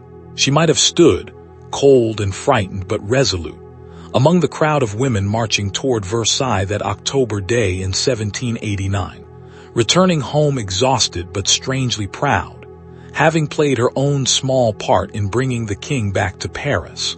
She might have watched, a few years later, as the very neighborhood she lived in filled with new revolutionary slogans, new street names, new committees of surveillance meeting in a hall that had once hosted a very different kind of gathering. Perhaps she lost a brother to conscription, sent to fight along the Rhine, never to return, his fate uncertain for months before a brief, formal letter finally confirmed what the family had feared. Perhaps she watched a former employer, a modest shopkeeper accused by a jealous rival of hoarding sugar, taken away by local authorities, never to be seen again. One of the countless smaller, less famous tragedies of the terror that never made it into any history book, yet shaped the quiet, watchful atmosphere of daily life during those anxious months. And perhaps, by the time Napoleon crowned himself emperor in 1804, Marion was a woman in her late 30s, tired, changed, having lived through more historical transformation in 15 years than her own grandparents had witnessed across their entire lifetimes, watching her own children grow up in a France that had reinvented itself so many times that even she, who had lived through every stage of it, sometimes struggled to explain the whole sweeping story to them in a single sitting. Let this imagined, composite life settle gently into your thoughts, not as historical fact, but as a reminder that every date and battle and declaration we have traced through this long documentary was lived, in its own particular texture, by millions of individuals whose personal experience of these years was every bit as real and every bit as complicated as the grand sweep of history books can sometimes make it feel. Chapter 53. Monuments and Memory. Let us drift now toward the present day, gently, considering how modern France remembers and commemorates this extraordinary, complicated decade. Because the way a nation chooses to memorialize its own revolutionary past reveals as much about its ongoing values as it does about the historical events themselves. Bastille Day, celebrated every July with fireworks, military parades along the Champs-Élysées, and public gatherings across the country, commemorates the storming of the Bastille we examined so many chapters ago. Though the modern celebration understandably emphasizes the hopeful symbolism of liberation rather than the messy, sometimes brutal reality of that long, chaotic afternoon in 1789, the French national motto, liberty, equality, fraternity, adopted during the revolutionary period, remains inscribed on public buildings across the country today, a direct, living inheritance from the ideals first articulated in this era, even if the nation's actual history has never fully lived up to those ideals in every respect. Museums across France, and particularly in Paris, preserve artifacts from this period with considerable care, revolutionary pamphlets, paintings by David and his contemporaries, even preserved fragments of the guillotine's mechanism, allowing visitors to stand quietly before physical objects that connect directly back to the events we have spent this entire long documentary exploring together. The Conciergerie, the very prison where Marie Antoinette and so many others awaited trial and execution, remains open to visitors today. Its cold stone sells a quiet, sobering physical link to the terror's human cost. And yet French historians and the broader public continue to debate this era's meaning even now, more than 2 centuries later. Some emphasizing the revolution's genuine achievements in human rights and legal equality, others insisting on remembering more fully the violence, the civil war in the Vendée, the terror's excesses, a debate that resurfaces with particular intensity around historical anniversaries, when new books, documentaries, and public commemorations inevitably reignite these long-running questions about how to honor a legacy that contains both extraordinary idealism and extraordinary cruelty within the very same decade. Let this living, ongoing memory settle slowly into your thoughts. Fireworks over the Champs-Élysées, quiet museum galleries holding fragile paper pamphlets behind glass, historians still arguing passionately about events that occurred so long ago, yet still somehow feel unresolved, still somehow feel worth arguing about. More than 200 years after the last echoes of the guillotine's blade finally fell silent. Chapter 54. The diplomats of necessity let us return once more to the quieter corridors of power, resting a while on the diplomats and administrators whose careful, often unglamorous work shaped the revolution's relationship with the wider world just as significantly as any battlefield victory. Charles Maurice de Talleyrand, a former bishop who somehow managed to serve, at various points, the revolutionary government, the Directory, Napoleon's empire, and eventually the restored monarchy, stands as perhaps the most remarkable example of political survival across this entire turbulent period. Talleyrand's willingness to adapt his loyalties to whichever government held power, often criticized by contemporaries as cynical opportunism, also reflected a genuine, consistent underlying philosophy, a belief that French national interest and long-term stability mattered more than loyalty to any particular regime or ideology. His skillful diplomacy at the Congress of Vienna, representing a defeated France, yet somehow negotiating terms considerably less punitive than many had expected, helped ensure that France retained its place among Europe's great powers even after Napoleon's final defeat. Let this quieter, more ambiguous figure settle into your thoughts alongside the more dramatic revolutionaries and generals we have spent so much time with, a reminder that survival through such a turbulent period sometimes required a very particular kind of flexible, patient skill, one focused less on grand ideological consistency and more on the careful, ongoing work of keeping a nation functioning through repeated, wrenching changes of government. Chapter 55. Children of the Revolution, let us rest a while longer on a gentler thought, considering the children born during these turbulent years, who grew up knowing no other reality than the one this revolution had created, for whom the old monarchy existed only as stories told by grandparents, half-remembered and increasingly difficult to fully imagine. A child born in 1789, the very year our story truly begins, would have been a teenager by the time Napoleon crowned himself emperor, coming of age entirely within a world reshaped by revolutionary law, revolutionary measurement, revolutionary administration, even if the more radical political experiments of the earliest years had long since given way to more centralized, authoritarian rule under Napoleon. Such a child would have grown up measuring distance in meters rather than the old royal units, understanding marriage as a civil contract rather than solely a religious sacrament, and taking for granted a principle of legal equality that their own grandparents would have found almost unimaginable within the rigid, estate-based society of the old regime. This generational shift, gradual and easy to overlook amid the dramatic events we have spent so much time examining, may in the end be one of the revolution's most profound and lasting achievements.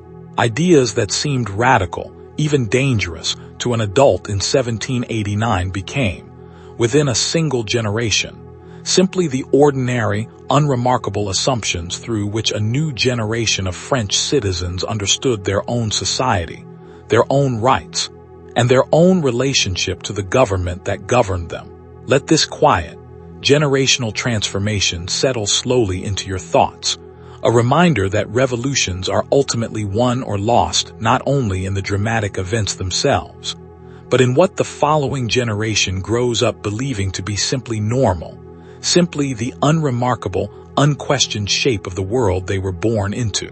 Chapter 56. What if, considered slowly, let us allow ourselves, just this once, a slow, speculative pause, considering a few of the many moments in our long story where events might easily have unfolded very differently, because these counterfactual reflections can help illuminate just how contingent, how genuinely uncertain, this entire sweeping history actually was as it unfolded. What if the harvests of 1788 had been more generous, easing the bread crisis that did so much to inflame Parisian anger in the crucial months leading up to 1789? Historians have long debated how much of the revolution's initial momentum depended specifically on that immediate economic desperation, layered atop the deeper structural and philosophical pressures we examined in our earliest chapters. What if the royal family's flight to Varennes in 1791 had succeeded, reaching the border and loyal troops before discovery? Some historians suggest a successful escape might have led to a prolonged civil war between a foreign-backed royalist restoration attempt and the revolutionary government, a considerably different, and likely even more violent, path than the one history actually followed. What if the Prussian army had pressed its advantage at Valmy rather than withdrawing? We touched on Goethe's famous observation earlier, and it remains one of history's most striking examples of how a single tactical decision, made by cautious commanders on a single autumn afternoon, may have preserved an entire revolutionary republic that otherwise might have been crushed in its infancy. What if Robespierre had secured the political support he needed on that tense evening in Thermidor, surviving to continue directing the Committee of Public Safety for months or years longer? Would the terror have continued escalating indefinitely, or might Robespierre himself, as some historians speculate, have eventually moderated once the immediate military crisis facing France had fully subsided? Let these speculative questions drift gently through your imagination without demanding firm answers, because there are none available to us now. Only the actual, singular path history did follow, shaped by countless individual decisions, accidents, and contingencies layered atop the larger structural forces we have spent this long documentary exploring together. Perhaps this uncertainty itself is worth resting on for a moment, a reminder that even events that feel, in hindsight, almost inevitable, were experienced by the people living through them as genuinely uncertain, genuinely undetermined, right up until the moment they finally resolved themselves into what we now simply call history. Chapter 57. The kitchens and markets of Paris let us drift back down again, gently, from grand speculation into the small, textured details of daily survival, resting a while in the kitchens, markets, and modest apartments where most Parisians actually spent the vast majority of their time during these turbulent years, largely untouched by the dramatic speeches happening only a short walk away. A typical working family's apartment in this era might consist of a single or perhaps two small rooms, shared among parents and several children, heated inconsistently by a small stove that also served for cooking whatever modest ingredients the day's income allowed. Bread, as we discussed early in our story, remained the absolute foundation of the diet, supplemented when possible with vegetables, perhaps a little cheese, and only rarely meat, a genuine luxury for most working households even in ordinary times, let alone during the periods of scarcity and inflation that punctuated so much of the revolutionary decade. The markets themselves, The same markets whose price fluctuations we traced back in our early chapters functioned as much as social and political spaces as commercial ones. Market women, often organized into informal but genuinely influential networks, exchanged news, grievances, and political opinion across their stalls each morning, and as we saw during the October March to Versailles, could mobilize with remarkable speed and organization when conditions grew intolerable enough to demand direct action. Cooking itself grew more difficult as the revolutionary years wore on, with fuel prices fluctuating alongside food prices, and imported goods like sugar and coffee, luxuries that had grown popular among the middle classes in the decades before the revolution, becoming considerably harder to obtain as war disrupted trade routes and colonial supply chains, including, as we discussed, the disrupted plantations of Saint-Domingue during its own revolutionary upheaval. Let this quiet, domestic scene settle slowly into your thoughts. A small stove, a modest pot of vegetable soup stretched to feed an entire family, market women trading news and grievances across their stalls each morning. Revolution, this quieter view reminds us gently, was never only about the convention's grand debates. It was, day after ordinary day, about the exhausting, persistent labor of simply keeping a household fed and warm through years of extraordinary uncertainty. Chapter 58. Letters Across the Silence. Let us rest now on another intimate thread of this story. The letters exchanged between separated families during these years, soldiers writing home from distant frontiers, emigrants corresponding cautiously with relatives who had remained in France, prisoners smuggling brief notes to loved ones through sympathetic guards, each fragile paper connection carrying enormous emotional weight across distances and dangers we can only imagine from our comfortable distance today. Imagine a young soldier, conscripted through the levée en masse we discussed earlier, writing home from a muddy encampment along the Rhine frontier, describing rations, describing exhaustion, describing homesickness in careful, measured language, aware that his letter might be read by military censors before ever reaching his family's small farmhouse. Imagine his mother, receiving that letter months after it was written, reading it aloud by candlelight to younger siblings who could not yet read for themselves, treasuring even the smallest, most mundane details as proof that he remained alive, and for the moment at least safe. Imagine an emigre noblewoman, living in a modest rented room in a foreign city, corresponding cautiously with a sister who had remained in France, each letter carefully worded to avoid incriminating either woman should it fall into the wrong hands. News of family properties, confiscated or preserved, exchanged in careful, coded language between two sisters separated not by simple distance, but by an entire revolutionary rupture that had placed them, quite involuntarily, on opposite sides of an enormous historical divide. These letters, thousands of which survive today in archives across France and Europe, offer historians some of the most intimate, unguarded glimpses available into how ordinary people actually experienced this extraordinary decade. Worries about harvests and health mixed unpredictably with references to political upheaval, fear, and hope, reminding us that grand historical events and small personal concerns were never truly separate from one another, but constantly, inescapably intertwined in the daily correspondence of people, simply trying to stay connected to those they loved across an increasingly uncertain and dangerous landscape. Let these fragile paper threads settle slowly into your thoughts. Candle-lit rooms, careful handwriting, months-long delays between a letter's writing and its eventual, treasured arrival. In an age without telephones or instant messages, staying connected to family during such turbulent years required patience, courage, and a persistent hope that the next letter, whenever it finally arrived, would bring good news rather than devastating silence.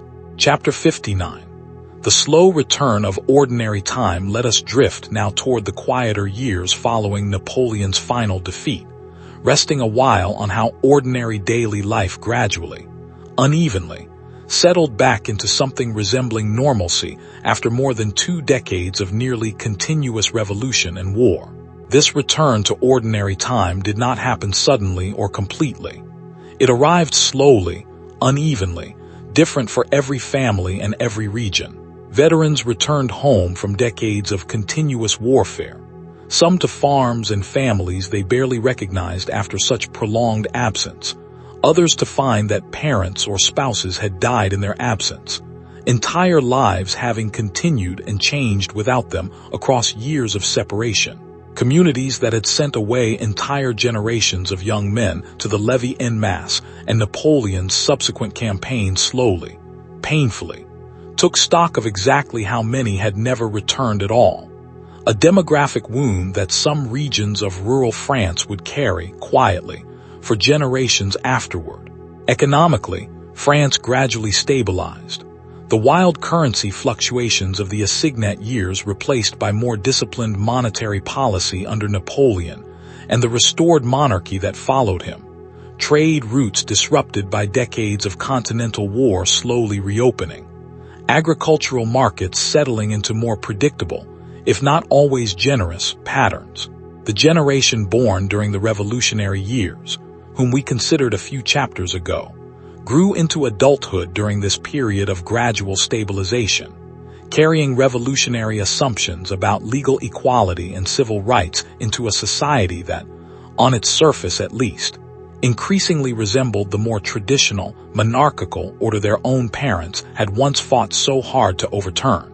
Let this slow, uneven return to ordinary time settle gently into your thoughts. Veterans walking unfamiliar roads home, empty chairs at family tables where sons and husbands once sat, markets and currencies slowly finding their footing again after decades of turbulence. Even the most extraordinary historical upheavals, this quiet chapter reminds us, eventually give way to the patient, unglamorous work of ordinary people simply trying to rebuild ordinary lives, one uncertain season at a time. Chapter 60. The salons reopen let us drift back into a warmer, more familiar room now, one of the candle-lit salons we visited very early in our journey, because by the years following Napoleon's final defeat, something resembling the old intellectual culture of pre-revolutionary Paris had begun, cautiously and in altered form, to reassert itself. The salons of the Restoration period differed considerably from their 18th century predecessors, shaped now by decades of intervening upheaval, yet they carried forward that same essential impulse, gathering writers, thinkers, and political figures into shared conversation across a comfortable drawing room. Madame de Staël, the daughter of the finance minister Jacques Necker we discussed several chapters ago, hosted one of the era's most influential salons, first before her exile by Napoleon, who found her independent political commentary threatening enough to banish her from Paris for years, and later again during the Restoration period, once circumstances allowed her return. Her own writing, blending literary criticism with political reflection, helped shape how an entire generation of European readers understood and processed the revolutionary decade they had all, in one way or another, just lived through. These later salons inevitably carried the weight of everything that had happened since the earlier gatherings we visited in our second chapter.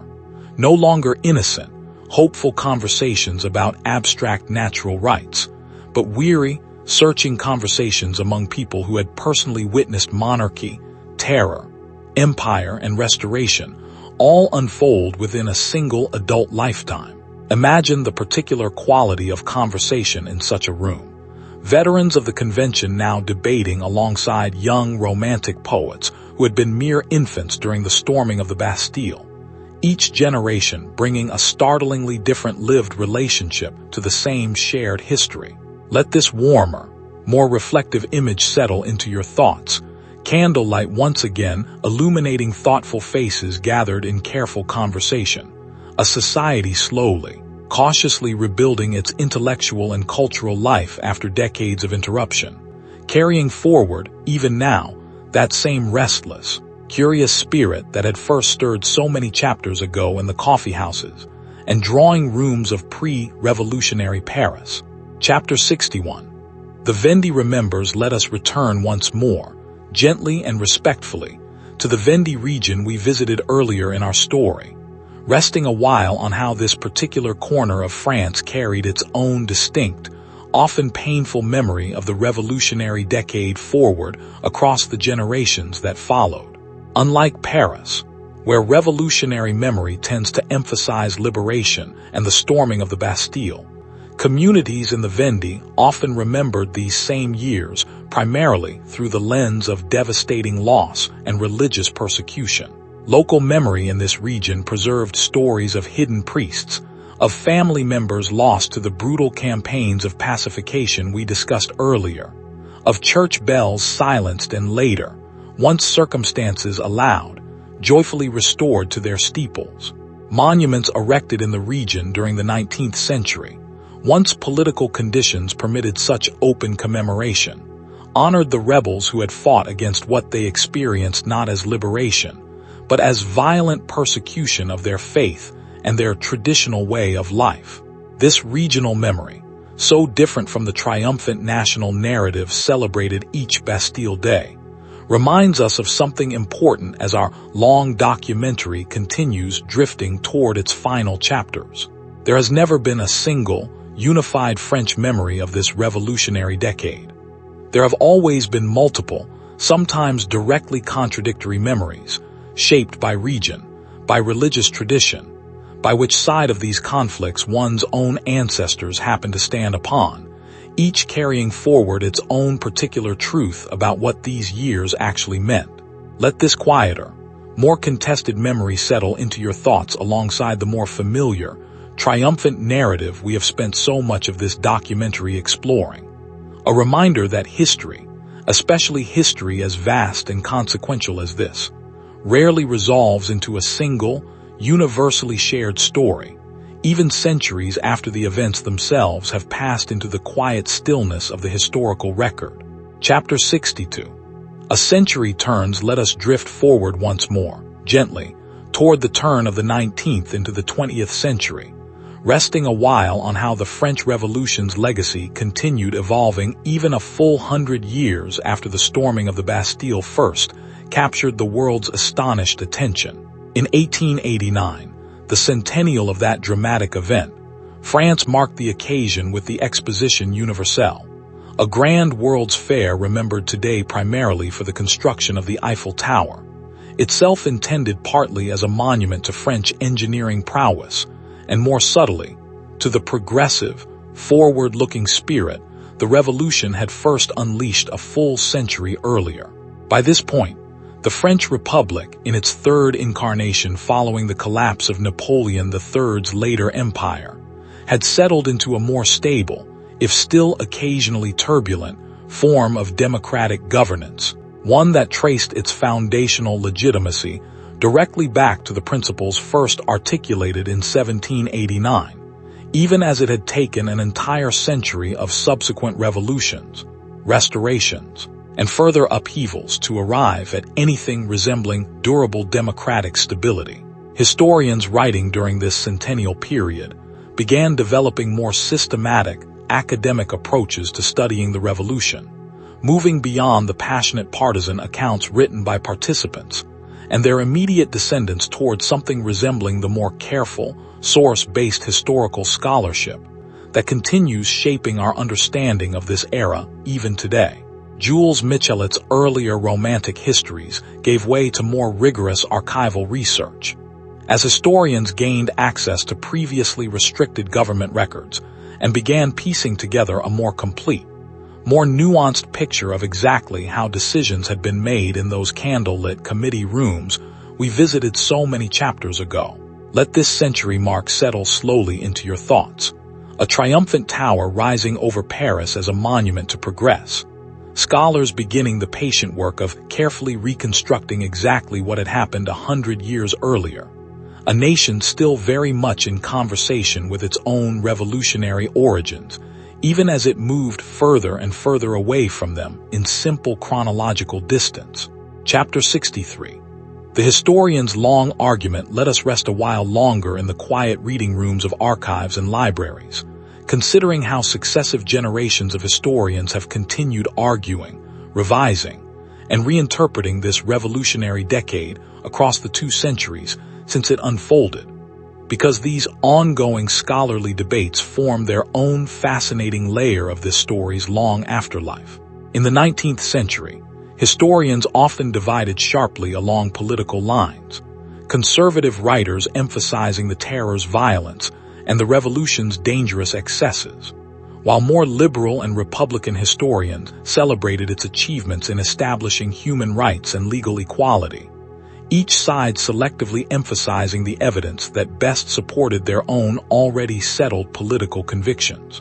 Jules Michelet, writing with passionate, almost romantic sympathy for the revolutionary crowds, portrayed the common people as history's genuine heroes, while more conservative contemporaries painted a considerably darker portrait of mob violence and dangerous ideological fanaticism.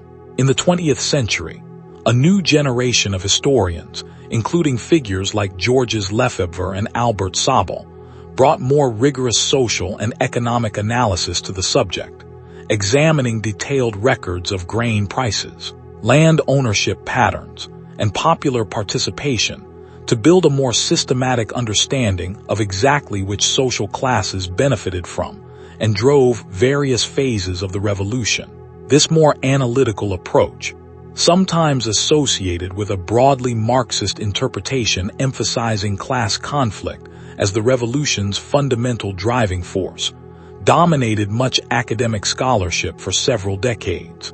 More recently, historians including François Furet challenged this class-based framework, arguing instead that the revolution's trajectory owed as much to the internal logic of revolutionary political culture itself, the way ideological purity and suspicion of insufficient commitment fed upon themselves regardless of underlying economic conditions, an interpretation that helps explain, as we discussed several chapters ago, why the terror continued escalating even after the most acute military emergencies, justifying it had substantially eased. Let this long, ongoing scholarly argument settle slowly into your thoughts, generations of careful, dedicated historians returning again and again to the same archives, the same letters, the same revolutionary tribunal records, each finding new angles, new emphases, new ways of understanding an event that apparently still has not exhausted its capacity to generate genuine intellectual disagreement and discovery, even after so very many years of dedicated scholarly attention. Chapter 64. Teaching the Revolution. Let us pause a while on something wonderfully ordinary, how this extraordinary history has been passed down to schoolchildren across France and much of the world in the 2 centuries since it occurred. Because the way a society teaches its revolutionary history to its youngest citizens reveals a great deal about which lessons that society considers most important to preserve. In French schools, the revolution occupies a central, almost foundational place within the national history curriculum, typically taught with considerable attention to the Declaration of the Rights of Man, the storming of the Bastille, and the broader narrative of liberty triumphing over tyranny, while the terror and the Vendée conflict, though certainly covered, often receive somewhat less emphasis than the earlier, more straightforwardly inspiring chapters of the story, a pedagogical choice that has itself become the subject of periodic public debate and curriculum reform. Outside France, the revolution is often taught as a crucial hinge point in broader world history courses, frequently compared directly to the American Revolution that preceded it, and connected forward to the various 19th and 20th century revolutionary movements it helped inspire, a framing that emphasizes the era's role as a kind of universal template for modern political transformation, rather than focusing primarily on its specifically French national significance. Let this quieter, pedagogical thread settle into your thoughts, classrooms full of restless schoolchildren encountering, perhaps for the very first time, images of the Bastille falling or the guillotine's blade descending, absorbing, in whatever simplified form their textbooks and teachers choose to present.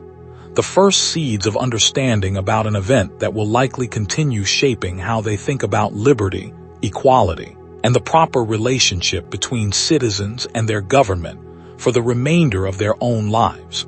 Chapter 65. The language we still use. Let us rest once more, gently, on the surprising number of words and phrases in everyday modern language that trace their origin directly back to this single revolutionary decade. Because these linguistic fossils offer one more quiet reminder of just how deeply this era continues to shape our world, often in ways we rarely pause to notice. We already mentioned left and right, the political terms derived from seating arrangements in the National Assembly, but the list extends considerably further. The word terrorism itself derives directly from this period, first used to describe the systematic use of state violence and intimidation associated with Robespierre's Committee of Public Safety, long before it acquired its modern associations with non-state violence and insurgency.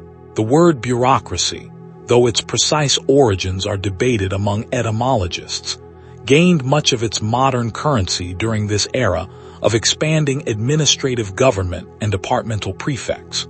The phrase old regime, ancient regime in its original French, used throughout our documentary to describe the pre-revolutionary monarchy, was itself coined during the revolutionary period as a way of drawing a sharp conceptual line between the world that had existed before 1789 and the new world revolutionaries believed themselves to be building, a linguistic innovation that has since become a standard historical term applied, by extension, to describe old, overthrown political orders in countries and centuries far removed from France's own particular story. Even the modern sense of the word revolution itself, referring to a fundamental, rapid transformation of political and social order, rather than simply an astronomical orbit or a cyclical return to a previous state, owes much of its current meaning to the way this particular decade redefined the term for subsequent generations of political thinkers and ordinary speakers alike. Let these linguistic echoes settle slowly into your thoughts. Words we use casually in everyday conversation, left and right, terrorism, old regime, revolution itself, each carrying within it a small, quiet fragment of memory reaching all the way back to the candlelit halls and crowded streets we have spent this entire long documentary exploring together. Chapter 66. The Silk Weavers of Lyon. Let us drift back once more into a single trade, a single craft, resting a while on the Silk Weavers of Lyon, whose particular economic experience during this decade illustrates how deeply the revolution's broader currents reshaped even highly specialized, skilled industries far from the political drama of Paris. Lyon's silk trade had, for centuries before the revolution, depended heavily on luxury demand from the aristocracy and the royal court, elaborate patterns and fine fabrics destined for the very class of customers. The revolution would soon dispossess of much of their wealth and status.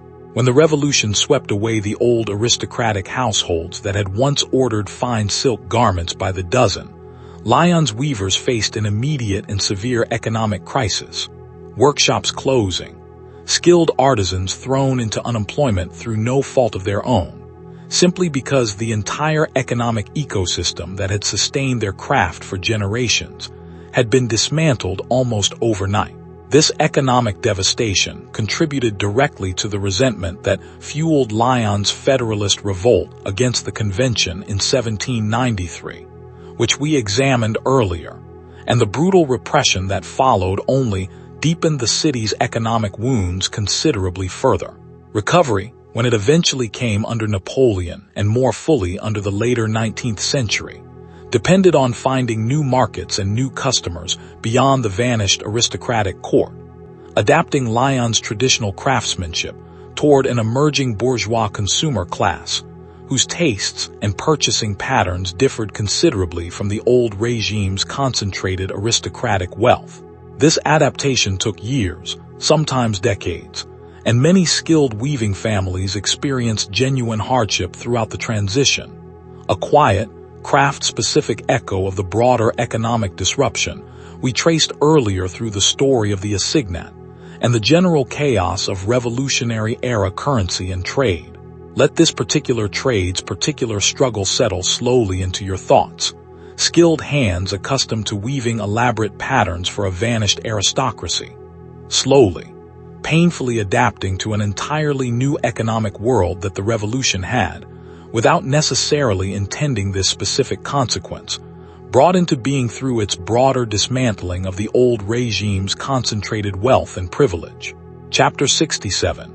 Winter nights in the convention let us return once more to the great hall of the National Convention itself, resting a while longer on the simple physical experience of attending its sessions, because even revolutionary history contains countless small, mundane details that rarely make their way into shorter historical summaries, yet help make the era feel genuinely, vividly real. Imagine the convention's meeting hall during the depths of winter, poorly heated despite its considerable size, delegates wrapped in heavy coats even while seated at their benches, breath visible in the cold air, as speeches stretched on for hours late into candle-lit evenings. Sessions could run remarkably long, sometimes past midnight, as delegates debated urgent matters of war, finance, and internal security, exhaustion visibly wearing on faces already strained by the enormous pressure of the decisions they were being asked to make. The public galleries above the main floor, open to ordinary citizens eager to watch the proceedings directly, added their own unpredictable energy to these sessions, cheering, jeering, and occasionally shouting down speakers whose views proved unpopular with the crowd. A level of direct public pressure on legislative proceedings that would strike many modern observers as remarkably informal, even chaotic, compared to the more controlled, ceremonial legislative sessions many of us might picture when imagining a national government at work. Delegates themselves came from remarkably varied backgrounds. We have met lawyers like Robespierre, but the convention also included former priests, physicians, merchants, and even a scattering of former nobles who had embraced the revolutionary cause, each bringing their own particular professional habits of thought and speech into a shared legislative space that had, only a few years earlier, been entirely unimaginable as a venue for such a socially diverse gathering of French citizens. Let this physical, sensory image settle slowly into your thoughts, cold breath visible in flickering candlelight, exhausted delegates debating deep into the night, an unpredictable public gallery adding its own restless energy to already tense proceedings. This was the actual, lived texture of revolutionary governance, considerably less tidy and considerably more human than the clean historical summaries we often encounter in textbooks and documentaries might suggest. Chapter 68. The price of paper and ink let us rest once more on the printing presses themselves, the physical machines and the skilled workers who operated them, because the extraordinary flood of pamphlets, newspapers, and printed decrees that carried revolutionary ideas across France depended entirely on a print industry that itself underwent enormous transformation during these years. Before the revolution, printing in France operated under strict royal censorship, requiring official approval before most works could be legally published, a system that had long frustrated writers and publishers eager to reach wider audiences with more provocative material. The collapse of this censorship system in 1789 unleashed what contemporaries described as an absolute explosion of printed material, hundreds of new newspapers and countless pamphlets appearing within just a few months, as printers and writers rushed to fill a market suddenly, dramatically freed from its previous restrictions. This explosion of print created its own economic ecosystem, printers competing for the latest news and the most compelling political commentary, distributors and street sellers, often women, carrying papers through the streets and calling out headlines to attract customers, a genuinely new form of public information economy that had simply not existed at this scale before 1789. Prices for these publications remained low enough that even modestly paid workers could afford an occasional pamphlet or newspaper, and the widespread practice of reading aloud in taverns and coffeehouses extended their reach considerably further than simple literacy rates alone might suggest. As the revolution progressed and political tensions intensified, this newly free press increasingly became a battleground of its own, competing factions using their own newspapers to attack rivals, defend allies, and shape public opinion in ways that directly influenced the convention's own debates and decisions. Journalists like Marat, whom we discussed earlier, wielded genuine political influence purely through the power of the printed word, a novel and occasionally dangerous form of power that the old regime's tightly controlled print culture had never allowed to develop at anything resembling this scale. Let this bustling print culture settle slowly into your thoughts. Ink-stained presses running late into the night, street sellers calling out the day's most dramatic headlines, taverns filled with patrons listening intently as someone read the latest pamphlet aloud. Revolution, this chapter reminds us gently, required not only crowds and soldiers and legislators, but also a genuinely free flow of printed information, however chaotic and occasionally dangerous that newfound freedom sometimes proved to be in practice. Chapter 69. The doctors and the wounded. Let us rest a while on the medical dimension of this long, war-torn decade, considering the physicians, surgeons, and battlefield medics who tended to the enormous human cost generated by years of civil unrest, revolutionary tribunals, and continuous continental warfare. Military medicine in this era remained, by modern standards, extraordinarily limited, lacking anesthesia beyond crude alcohol, lacking any real understanding of infection control, and depending heavily on the sheer physical stamina and courage of surgeons operating under battlefield conditions that would horrify modern medical professionals. Dominique Jean Larrey, a military surgeon who rose to prominence during the Revolutionary and Napoleonic Wars, pioneered the use of what he called flying ambulances, light, horse-drawn carriages designed to retrieve wounded soldiers from the battlefield quickly, rather than leaving them to wait, often for many hours, until fighting had fully concluded. Larrey also developed early systems for triage, prioritizing treatment based on the severity of a wound rather than a soldier's rank, a genuinely revolutionary idea in its own right, consistent with the broader era's emphasis on equality, applied here to the previously rank-conscious world of military medical care. Back in Paris and other major cities, hospitals struggled to cope with the periodic surges of wounded soldiers returning from distant frontiers, alongside the ordinary demands of civilian illness and injury that never paused simply because a revolution happened to be underway.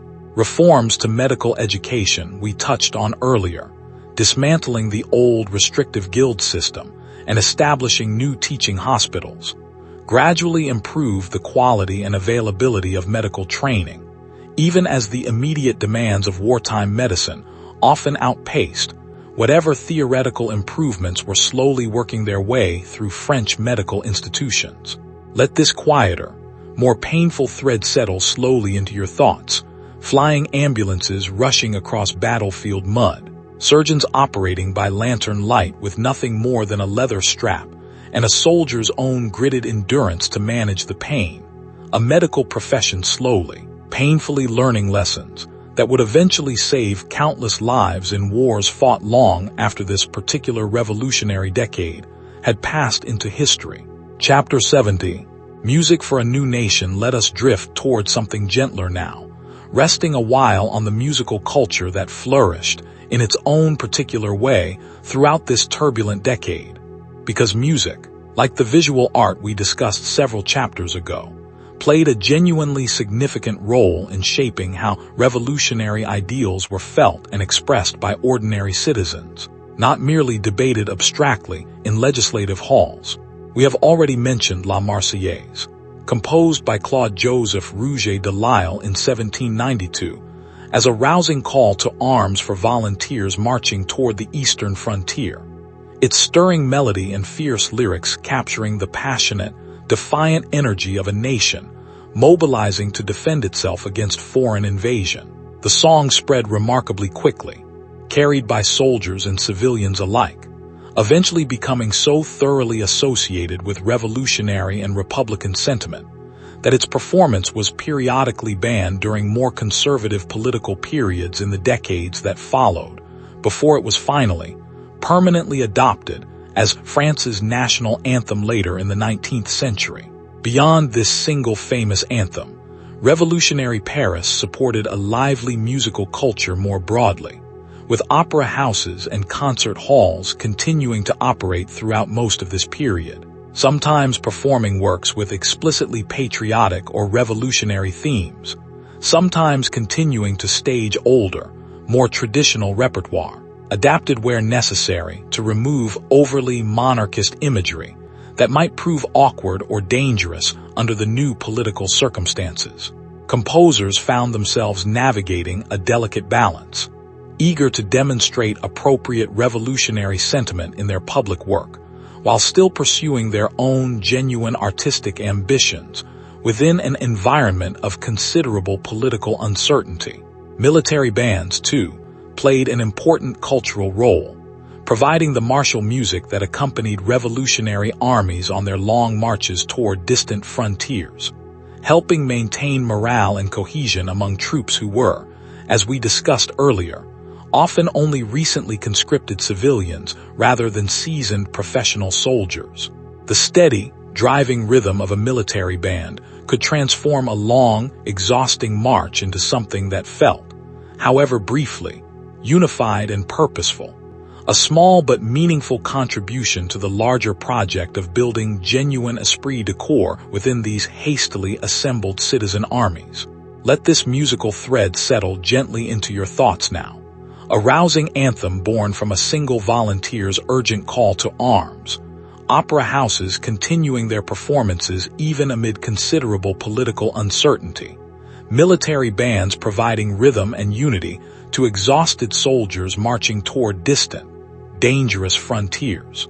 Even in its most turbulent years, this era never entirely lost its capacity for beauty, rhythm, and the particular kind of shared emotional experience that only music can provide. Chapter 71. The quiet return of the seasons. Let us rest here for a while, gently, on something even simpler and more elemental than politics or war, the ordinary agricultural rhythm that continued, largely unbothered by revolutionary upheaval, across the French countryside throughout this entire turbulent decade.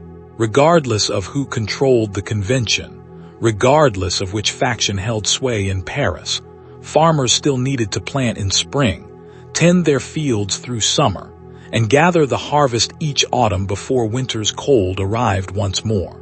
This persistent agricultural rhythm provided a kind of quiet, stabilizing undercurrent beneath even the most dramatic political events we have traced through this long documentary.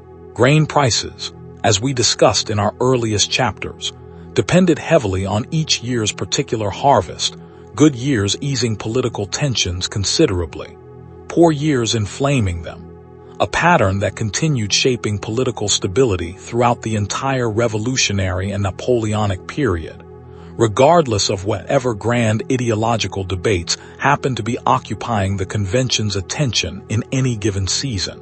Rural communities, largely removed from the dramatic events unfolding in Paris, except when conscription officers or tax collectors arrived to disrupt their daily routines, often experienced this revolutionary decade as a series of distant, sometimes bewildering announcements arriving from the capital, new laws, new calendars, new administrative boundaries, layered atop the same fundamentally unchanged rhythm of planting and harvest that had shaped rural French life for centuries, and would continue shaping it for a great many decades still to come, after our story's events had finally concluded. Let this quiet, seasonal rhythm settle deeply into your thoughts now, fields turning from bare winter soil to spring planting to summer growth to autumn harvest. An ancient, patient cycle continuing steadily beneath every dramatic event we have explored together throughout this long night's journey. Perhaps there is something genuinely comforting in this thought as we drift ever closer to sleep, that however dramatic and consequential human political upheaval may become, the deeper rhythms of the natural world continue turning steadily onward, offering their own quiet, reliable continuity beneath even the most extraordinary storms of human history. Chapter 72. The Architecture of Change. Let us rest a while on the physical buildings and streets of Paris itself, considering how the city's architecture and urban fabric both witnessed, and in some cases, were reshaped by the revolutionary events we have spent so long exploring together. The Place de la Révolution, where Louis XVI and Marie Antoinette met their deaths, had been known before the Revolution as the Place Louis Quinze, its very name changing to reflect the dramatic political transformation occurring within its boundaries, before eventually being renamed once more, in a gesture toward reconciliation, as the Place de la Concorde, a name it still carries today. Versailles itself, that glittering palace where our story began so many chapters ago, fell into a strange, uncertain limbo following the royal family's forced relocation to Paris in 1789. Stripped of its furnishings, many sold off during the revolutionary years to help fund the struggling treasury, the palace stood largely empty and neglected for years, its once bustling halls and gardens eerily quiet, a physical monument to a form of governance that no longer existed. It would take until the following century, under the restored monarchy and later regimes, before Versailles was gradually restored and repurposed, eventually becoming the museum and historical monument that millions of visitors continue touring today. The Tuileries Palace, where the royal family lived under close watch after the Women's March we examined earlier, and where the crowd stormed on the 10th of August 1792, would itself be destroyed decades later during a later period of Parisian unrest. Its ruins eventually cleared entirely, leaving only the surrounding gardens that visitors to Paris still enjoy today. Walking across ground that once held one of the most consequential palaces in the entire story, we have been slowly tracing together. Let this physical, architectural thread settle slowly into your thoughts. A palace renamed and eventually reconciled. Another palace emptied and later restored as a museum. A third palace destroyed entirely and reduced to open gardens. The very stones and streets of Paris carry, even now, physical scars and memorials from this single extraordinary decade, visible to any visitor willing to look closely enough at the layered history beneath the city's familiar, elegant surface. Chapter 73.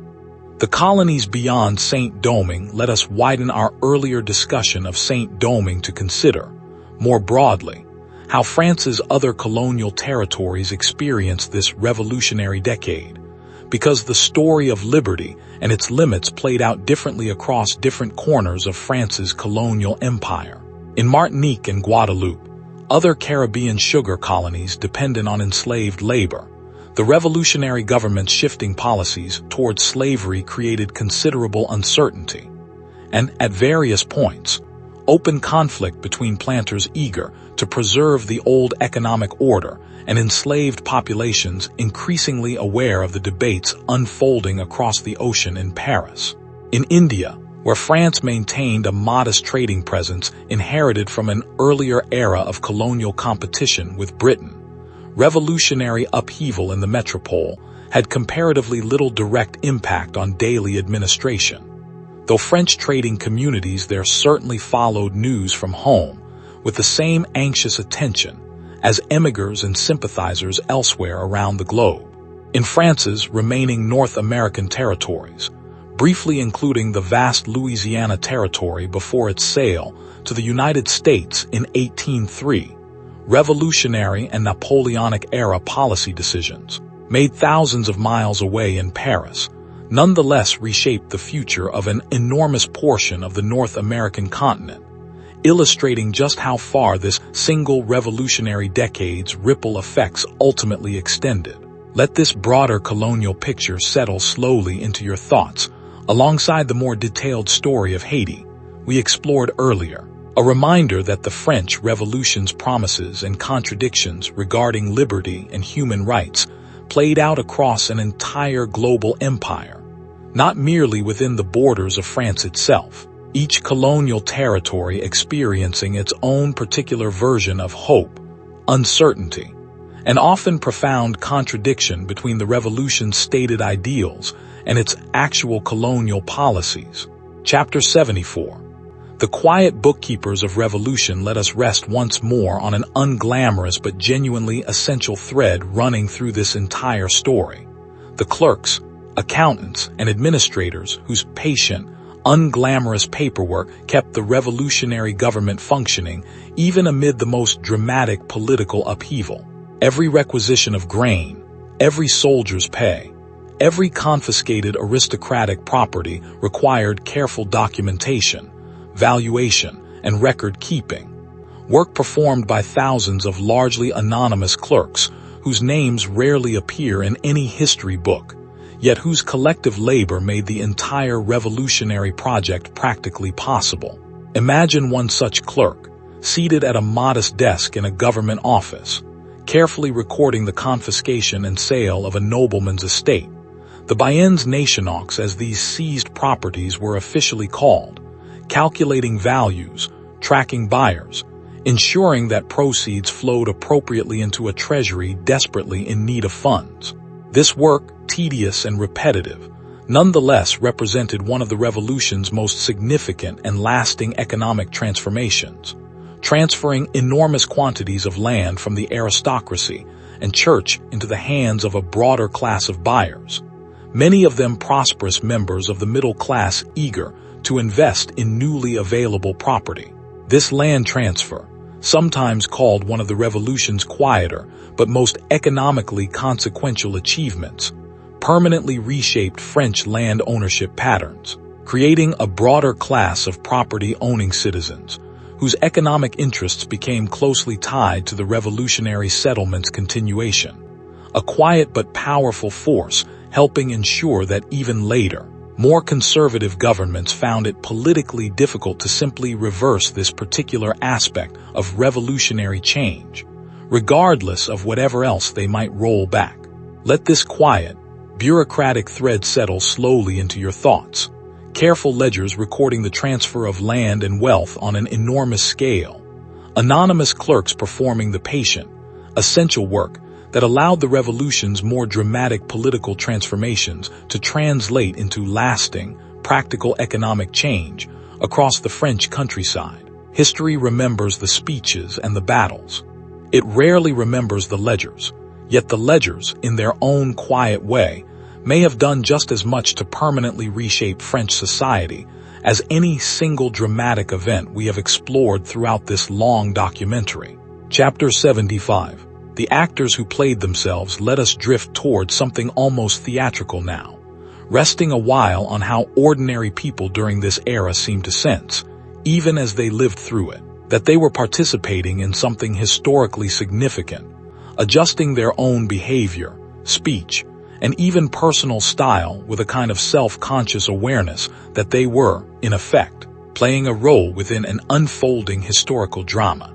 Delegates to the convention often wrote and spoke with an eye toward how posterity might judge their words, crafting speeches with rhetorical flourishes clearly intended to echo through history, rather than simply persuade the colleagues immediately in front of them. Robespierre himself, we might recall from earlier chapters, cultivated a personal image of incorruptible virtue and modest living specifically, because he understood, with considerable political sophistication, how powerfully such an image could reinforce his authority among a public deeply suspicious of the corruption associated with the old aristocracy. His nickname, the Incorruptible, was not simply a spontaneous popular label. It reflected a carefully maintained personal brand, if we might use a slightly anachronistic modern term, that Robespierre understood to be central to his political effectiveness. Ordinary citizens, too, participated in this theatrical self-awareness, choosing their clothing, their forms of address, their public displays of revolutionary enthusiasm partly out of genuine conviction, and partly, we should acknowledge honestly, out of calculated self-preservation in an environment where visible insufficient enthusiasm could draw dangerous suspicion. This blending of genuine belief and performed necessity makes it genuinely difficult, even for careful historians working from extensive documentary evidence, to always distinguish authentic conviction from careful, protective performance during the more dangerous phases of this revolutionary decade. Let this theatrical, self-aware quality settle slowly into your thoughts. Revolutionaries crafting their own historical image, even as they lived through events whose ultimate outcome remained genuinely uncertain. Ordinary citizens performing enthusiasm partly from belief and partly from necessity. History, this chapter reminds us gently, is never simply recorded after the fact. It is, in real time, actively shaped by the self-conscious awareness of the people living through it that they are, in fact, making history as they go. Chapter 76. The weight of rumor. Let us rest once more on the particular power of rumor and unverified information during this era, because we have already encountered, at several points throughout our long journey, moments where rumor rather than confirmed fact drove enormously consequential events. The panic that helped ignite the storming of the Bastille, the great fear that swept the countryside afterward, the suspicion of foreign conspiracy that fueled the September massacres, each depended heavily on information that spread faster than it could be verified, true or false, shaping behavior and driving action regardless of its ultimate accuracy. This reliance on rumor reflected the genuine limitations of communication technology available during this era. No telegraph, no rapid printing of verified news bulletins, simply word of mouth, occasional printed pamphlets, and letters carried slowly between cities by horse and carriage. In an environment already thick with genuine uncertainty and genuine danger, this slow, unreliable flow of information created ideal conditions for rumor and exaggeration to flourish, sometimes with genuinely tragic consequences for individuals wrongly suspected based on second-hand, unverified accusations. Historians studying this period must therefore exercise particular care, recognizing that many contemporary accounts, written by people who genuinely believe the rumors circulating around them, reflect not necessarily what actually happened, but what people at the time believed with total sincerity to be happening, a distinction that matters enormously for understanding both the factual historical record and the psychological, emotional experience of living through such an uncertain, rapidly changing period.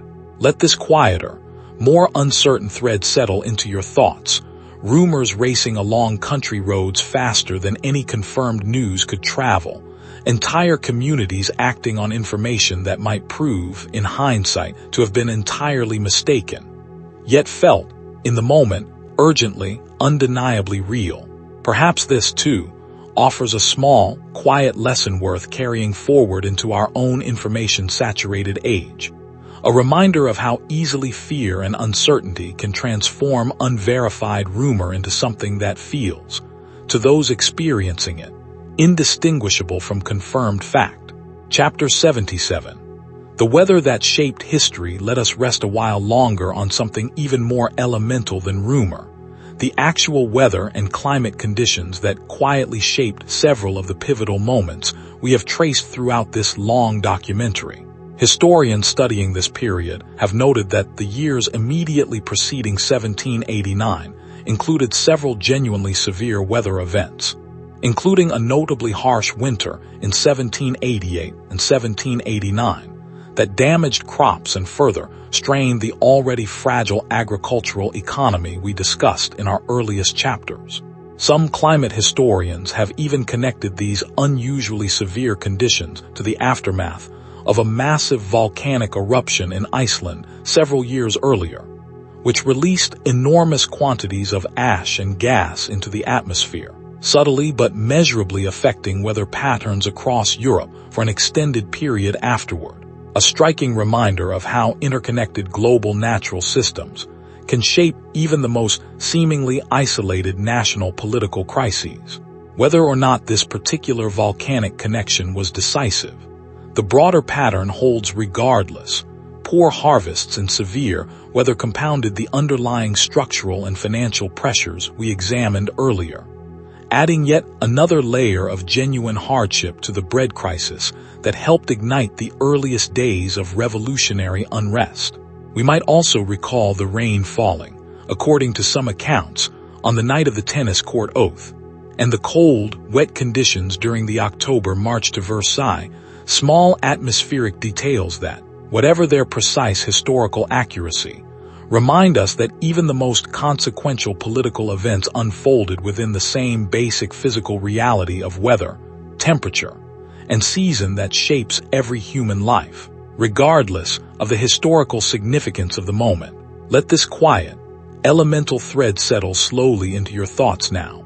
Distant volcanic ash drifting through European skies years before anyone stormed the Bastille, harsh winters compounding economic hardship, rain falling on a crowd of exhausted marchers walking toward Versailles. Even history's grandest, most consequential human dramas remain woven, in ways we do not always fully appreciate, into the quiet, indifferent patterns of the natural world unfolding steadily around them. Chapter 78. The innkeepers along the road let us drift now toward the quiet inns and way stations that line the roads connecting Paris to the rest of France, resting a while on the innkeepers, stable hands, and travelers whose modest establishments witnessed, almost by accident, some of the era's most consequential moments passing directly through their doors. We might recall the postmaster in Varennes who reportedly recognized the fleeing king, a single ordinary tradesman whose sharp eye and cautious action altered the entire subsequent course of the monarchy's fate. Throughout the revolutionary decade, such roadside establishments served as vital nodes of communication and exchange, travelers sharing news from distant regions over shared meals, official couriers changing horses and resting briefly before continuing their urgent journeys carrying decrees and dispatches between Paris and the provinces. An innkeeper in this era might find himself hosting within the same week a fleeing emigre family, a group of conscripted soldiers marching toward the frontier, and a local farmer simply passing through on ordinary business, each carrying their own particular fragment of the era's vast, unfolding story. These modest establishments, rarely mentioned in grand historical narratives, nonetheless functioned as essential infrastructure for an entire nation trying to coordinate itself across considerable distances without any of the rapid communication technology later centuries would take for granted. Rest here a while, imagining candle-lit common rooms where strangers exchanged fragments of news, uncertain rumor mixing freely with confirmed fact, each traveler carrying forward their own particular, imperfect understanding of the vast historical drama unfolding around them. Chapter 79. The schoolteachers who stayed let us rest a while on the quiet, persistent work of ordinary teachers during this turbulent decade, because even amid political chaos and periodic warfare, children still needed to learn their letters, and someone still needed to teach them. Village schoolteachers, often barely paid and working in genuinely difficult conditions, continued their patient work throughout most of this period, adapting where necessary to new revolutionary curricula while still, in practice, teaching many of the same basic skills their own predecessors had taught for generations. Some teachers embraced revolutionary educational reforms enthusiastically, incorporating new civic lessons about the rights of citizens and the responsibilities of republican life into their daily instruction.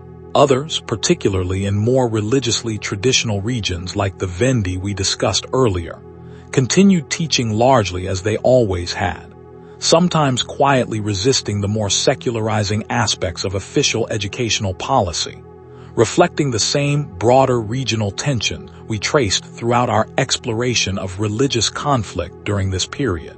Let this quiet, persistent thread settle into your thoughts, a village schoolroom continuing its patient work of teaching children to read and write, regardless of which government happened to hold power in distant Paris that particular week. Some forms of human continuity, this small chapter reminds us gently, persist steadily beneath even the most dramatic political transformation, simply because children continue needing to learn, regardless of how thoroughly the wider world around them happens to be changing. Chapter 80. The merchants who adapted. Let us turn once more to the merchant class, whose economic fortunes rose and fell dramatically throughout this revolutionary decade, adapting continuously to shifting currency values, disrupted trade routes, and rapidly changing political circumstances that could transform a profitable business into a liability almost overnight, or occasionally the reverse. Merchants trading in goods associated with the old aristocracy, fine textiles, luxury goods, elaborate furnishings, often suffered considerably as their traditional customer base lost both wealth and, in many tragic cases, their lives entirely. Others found new opportunities amid the chaos, supplying revolutionary armies with uniforms, equipment, and provisions. A lucrative, if sometimes ethically complicated business, given the corruption and profiteering that inevitably accompanied large-scale wartime contracting. Still others successfully pivoted toward supplying the newly prosperous middle class that increasingly displaced the old aristocracy as France's dominant economic and social force, adapting their inventory and their marketing, if we might use a slightly modern term, to reflect this significant shift in French society's underlying economic structure. Let this adaptive, resilient thread settle slowly into your thoughts, merchants recalculating their business strategies again and again as the ground beneath French society shifted repeatedly throughout this remarkable decade. Some failing, some thriving, most simply doing their persistent best to navigate genuinely unprecedented economic circumstances with whatever tools and adaptability they could bring to bear on an extraordinarily uncertain commercial landscape. Chapter 81. The sound of church bells returning. Let us rest once more, gently, on a small but deeply meaningful detail we touched upon earlier, the eventual return of church bells to villages across France following the more intense dechristianization campaigns of the Terror's most radical phase. Bells had been silenced, sometimes melted down entirely for their metal to support the war effort, in many communities during the height of revolutionary anti-clerical sentiment, an absence that many devout rural residents experienced as a genuinely profound, disorienting loss, the familiar rhythm of daily and weekly life suddenly missing its accustomed anchor.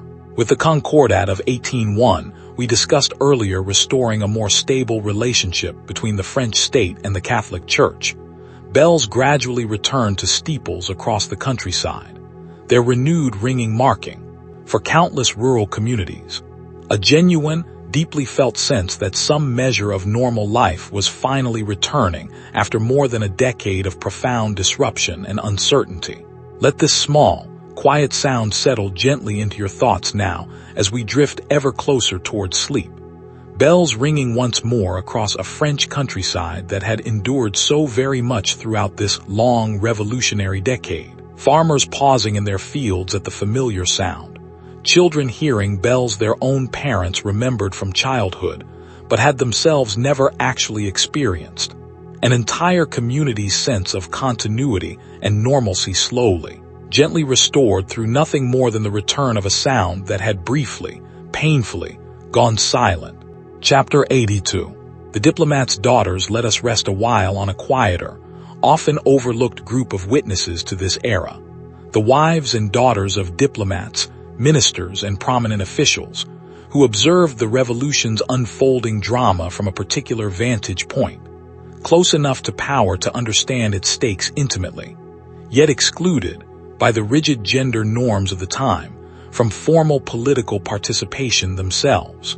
Madame de Stael, whom we met a few chapters ago hosting her influential salon, exemplifies this position perfectly. Deeply informed, genuinely influential through her writing and her social connections, yet never permitted the formal political role her intellect and insight might otherwise have earned her in a less restrictive society.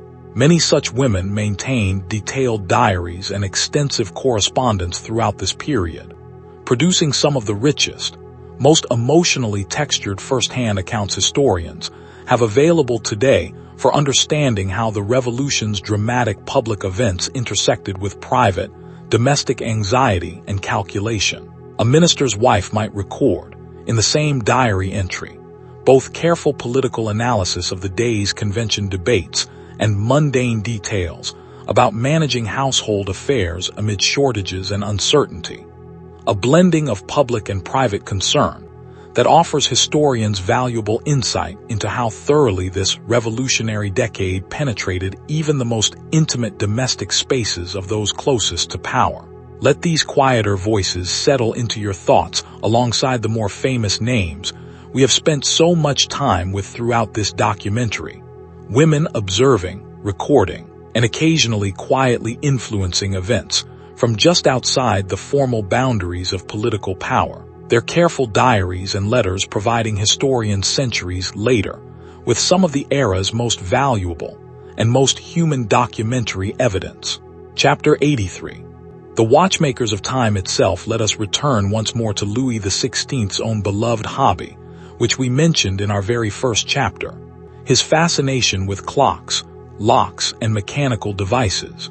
Because this small personal detail connects in an unexpectedly poetic way to the revolutionary calendar reform we examined several chapters ago. Here was a king who loved precise mechanisms, small gears turning in careful harmony, whose own revolutionary successors would attempt an entirely different kind of precise mechanical reform, redesigning the calendar itself along rational, decimal lines.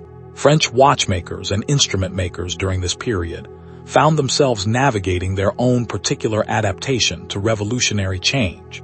Some producing specialized clocks designed to display the new revolutionary calendar's unusual 10-day weeks, alongside the more familiar 7-day cycle that most ordinary citizens continued using in daily practice regardless of official decree. These hybrid instruments, a small handful of which survive today in museum collections, offer a charming, tangible reminder of just how far revolutionary ambition sometimes reached, attempting to redesign even the mechanical instruments through which French citizens measured their own daily lives.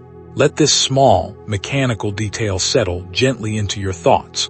A king who loved precise clockwork ultimately losing his throne to a movement that would, among its countless other ambitions, attempt to redesign time itself. Watchmakers quietly crafting hybrid instruments to bridge an old, familiar calendar and a new, ambitious one that history would ultimately abandon within just a few years. Once Napoleon judged the experiment more trouble than it was worth. Chapter 84. The gardens that remembered let us rest once more, gently, on the gardens of Versailles and the Tuileries, spaces that witnessed enormous historical drama yet, being gardens, simply continued growing, flowering, and changing with the seasons regardless of whatever political transformation happened to be unfolding around them. The formal, carefully manicured gardens of Versailles, designed originally to project royal power and order onto the natural landscape itself, stood eerily quiet during the years following the royal family's departure, hedges growing gradually less precise, fountains running less frequently as court expenditure that had once maintained them so meticulously disappeared, along with the court itself. The Tuileries gardens, by contrast, remained bustling and well used throughout the revolutionary decade, serving as a genuine public gathering space where ordinary Parisians strolled, debated, and occasionally organized the very crowds that would march on the nearby palace. These same gardens, as we mentioned earlier, remain open and well loved by visitors and residents alike today. Long after the palace they once surrounded was destroyed and cleared away entirely. Let this quiet, growing thread settle gently into your thoughts. Formal royal gardens gradually losing their meticulous precision as the court that once tended them vanished. public gardens continuing to host ordinary Parisian life throughout even the most turbulent years. Green, living spaces that witnessed extraordinary human drama while continuing, in their own patient, botanical way, to simply grow, bloom, and change with each passing season, entirely indifferent to the human history unfolding among their carefully tended, or increasingly untended, pathways. Chapter 85.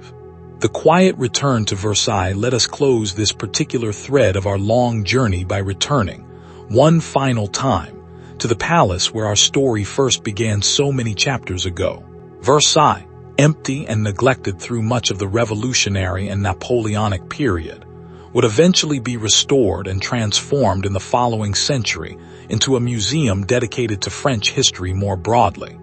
Its galleries filled with paintings depicting the very revolutionary events that had originally emptied its halls of the royal court that once filled them.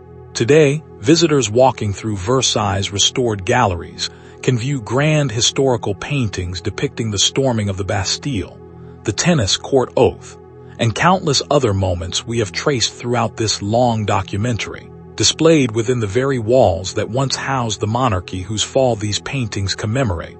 An almost strange, layered irony that captures something essential about how thoroughly this revolutionary decade continues shaping France's relationship with its own historical memory, even within the physical spaces most closely associated with the very order the revolution overthrew.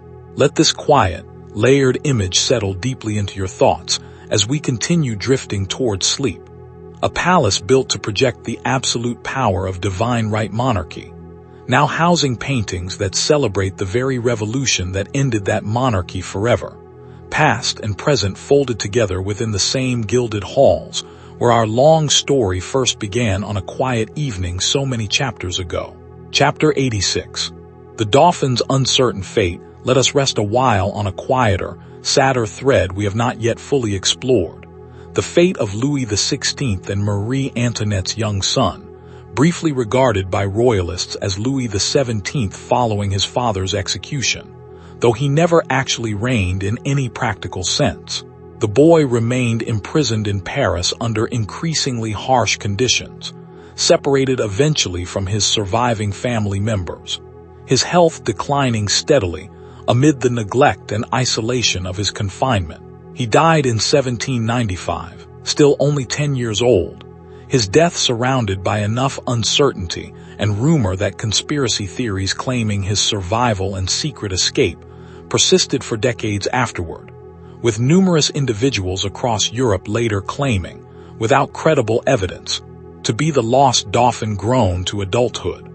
Modern DNA testing conducted on preserved remains in the 20th century eventually confirmed his death in 1795 with reasonable scientific certainty, finally closing, after 2 centuries, one of the revolution's more persistent and poignant mysteries. Let this quiet, sorrowful thread settle gently into your thoughts.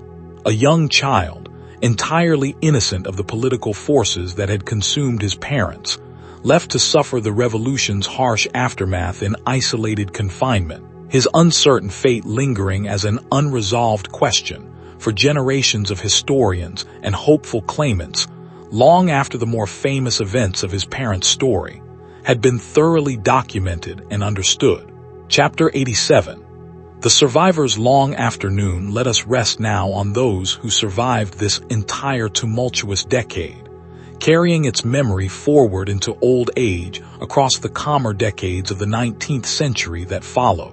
Imagine an elderly former delegate to the Estates General, someone who had stood in that rainy tennis court back in 1789, living now, many decades later, in a quiet provincial retirement, occasionally receiving visits from historians or curious grandchildren eager to hear first-hand accounts of events that had, by this point, passed thoroughly into the realm of official history and national memory.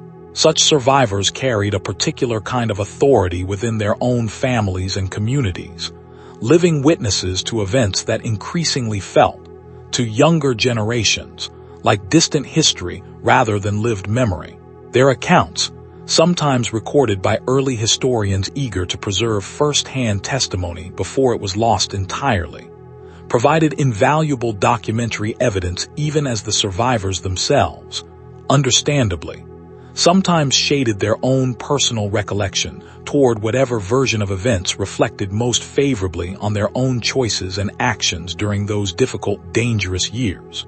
Let this quiet image of survival and memory settle slowly into your thoughts. Elderly witnesses recounting a rainy tennis court oath or a chaotic afternoon at the Bastille to grandchildren, who could barely imagine such events actually occurring within their own beloved grandparents' living memory. The gap between lived experience and historical memory slowly widening with each passing year, each retelling, each new generation once further removed from the original, lived reality of these extraordinary events.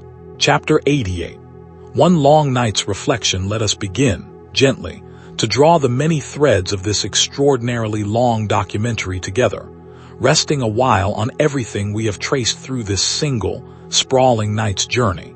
We began in the candle-lit halls of Versailles, watching a kingdom slowly drown in debt it could not resolve. We drifted through salons and coffeehouses where dangerous new ideas took root. We watched an ancient assembly convene for the first time in generations, watched delegates swear an oath in a rainy tennis court, watched a fortress fall, and a declaration of rights reshape an entire philosophical understanding of human dignity. We followed a king's failed flight, a war that spiraled beyond anyone's control, a monarchy's collapse, and a trial that ended in execution.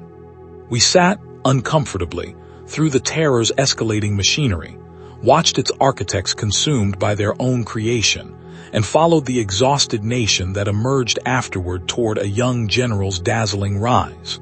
We traced this story's echoes across oceans to Haiti, across generations to 1830 and 1848. Across the vocabulary we still use every single day without a second thought. We paused, too, in quieter corners rarely visited by shorter tellings of this story, in kitchens and markets, in prison cells and roadside inns, in the ledgers of anonymous clerks and the letters of separated families, in the patient rhythm of harvest and season that continued steadily beneath even the most dramatic political upheaval. Each of these threads, grand and small alike, together make up the genuine, textured, complicated truth of this remarkable decade. Let all of this settle now, gently, like a heavy quilt drawn up over tired shoulders, before we linger a while longer over a few final, quieter corners of this story that still deserve their own gentle telling before we finally arrive at our closing reflections. Chapter 89. The bridges that carried them let us rest a while on the physical geography of Paris itself. The bridges spanning the Seine that carried crowds back and forth between the working-class neighborhoods east of the city center and the grander institutions of government clustered nearer its historic heart. The Pont Neuf, already centuries old by the time our story begins, served as one of the city's great gathering points, a place where news traveled quickly among the vendors, performers, and pedestrians who crossed it every single day, rain or clear skies, revolution or relative calm. Imagine crowds streaming across these bridges on the mornings of the most consequential days we have traced throughout this documentary. The 14th of July, the 5th of October, the 10th of August, each surge of movement across the Seine carrying with it rumor, purpose, and an unmistakable sense that something significant was unfolding just across the water. The bridges themselves, simple stone structures indifferent to the political drama passing across them, nonetheless became, through sheer repeated use during these pivotal moments, quiet witnesses to some of the era's most consequential collective movements. Let this image settle gently into your thoughts. Stone bridges worn smooth by countless feet, carrying market women toward Versailles, carrying armed crowds toward the Bastille, carrying frightened families simply trying to reach safety amid the chaos unfolding around them. The Seine itself flowing steadily beneath, entirely unconcerned with the extraordinary human history unfolding on the stone spans above its quiet, indifferent current. Chapter 90. The almanacs and the ordinary reader let us rest once more on a humble but genuinely important piece of print culture we have not yet fully explored. The almanac, a cheap, widely circulated annual publication that ordinary French households, even those with only modest literacy, commonly kept in their homes throughout this era. Almanacs combined practical information, planting schedules, saints' days, basic astronomical data, with, especially as the revolutionary period unfolded, an increasing dose of political commentary and revolutionary messaging, aimed at reaching an audience far broader than the more sophisticated newspapers and pamphlets we discussed several chapters earlier. Revolutionary almanacs sometimes incorporated the new calendar we discussed, explaining its unfamiliar months and 10-day weeks in simple, accessible language, intended for households that might otherwise have struggled to understand this unfamiliar new system, imposed from Paris onto villages that had followed the same traditional calendar for generations beyond memory. These modest publications, often illustrated with simple woodcuts, served as one of the primary channels through which revolutionary ideas and administrative changes actually reached the most remote, most rural corners of France, well beyond the reach of the more sophisticated urban print culture we explored earlier in our journey. Let this humble thread settle gently into your thoughts. A cheap, well-worn almanac sitting on a farmhouse shelf, its pages consulted for planting schedules and saints' days, its margins perhaps containing a household's own handwritten notes and observations, quietly carrying revolutionary ideas into homes that might never have encountered a lengthy political pamphlet or a sophisticated Parisian newspaper, one small, accessible publication at a time. Chapter 91. The quiet endurance of craft let us rest, finally, on the broader theme of craftsmanship and skilled trades enduring throughout this entire revolutionary decade.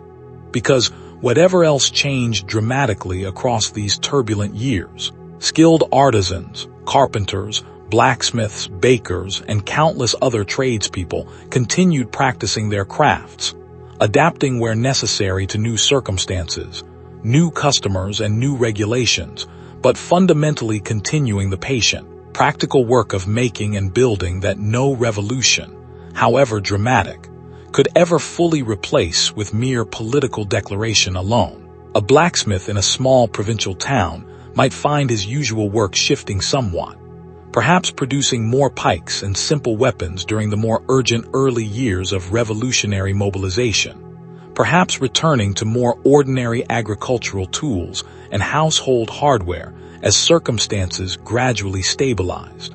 A baker, whose trade we have returned to so many times throughout this documentary, given bread's central importance to the entire unfolding story, continued the same essential daily labor of mixing, kneading, and baking, regardless of which government happened to hold power in distant Paris that particular week.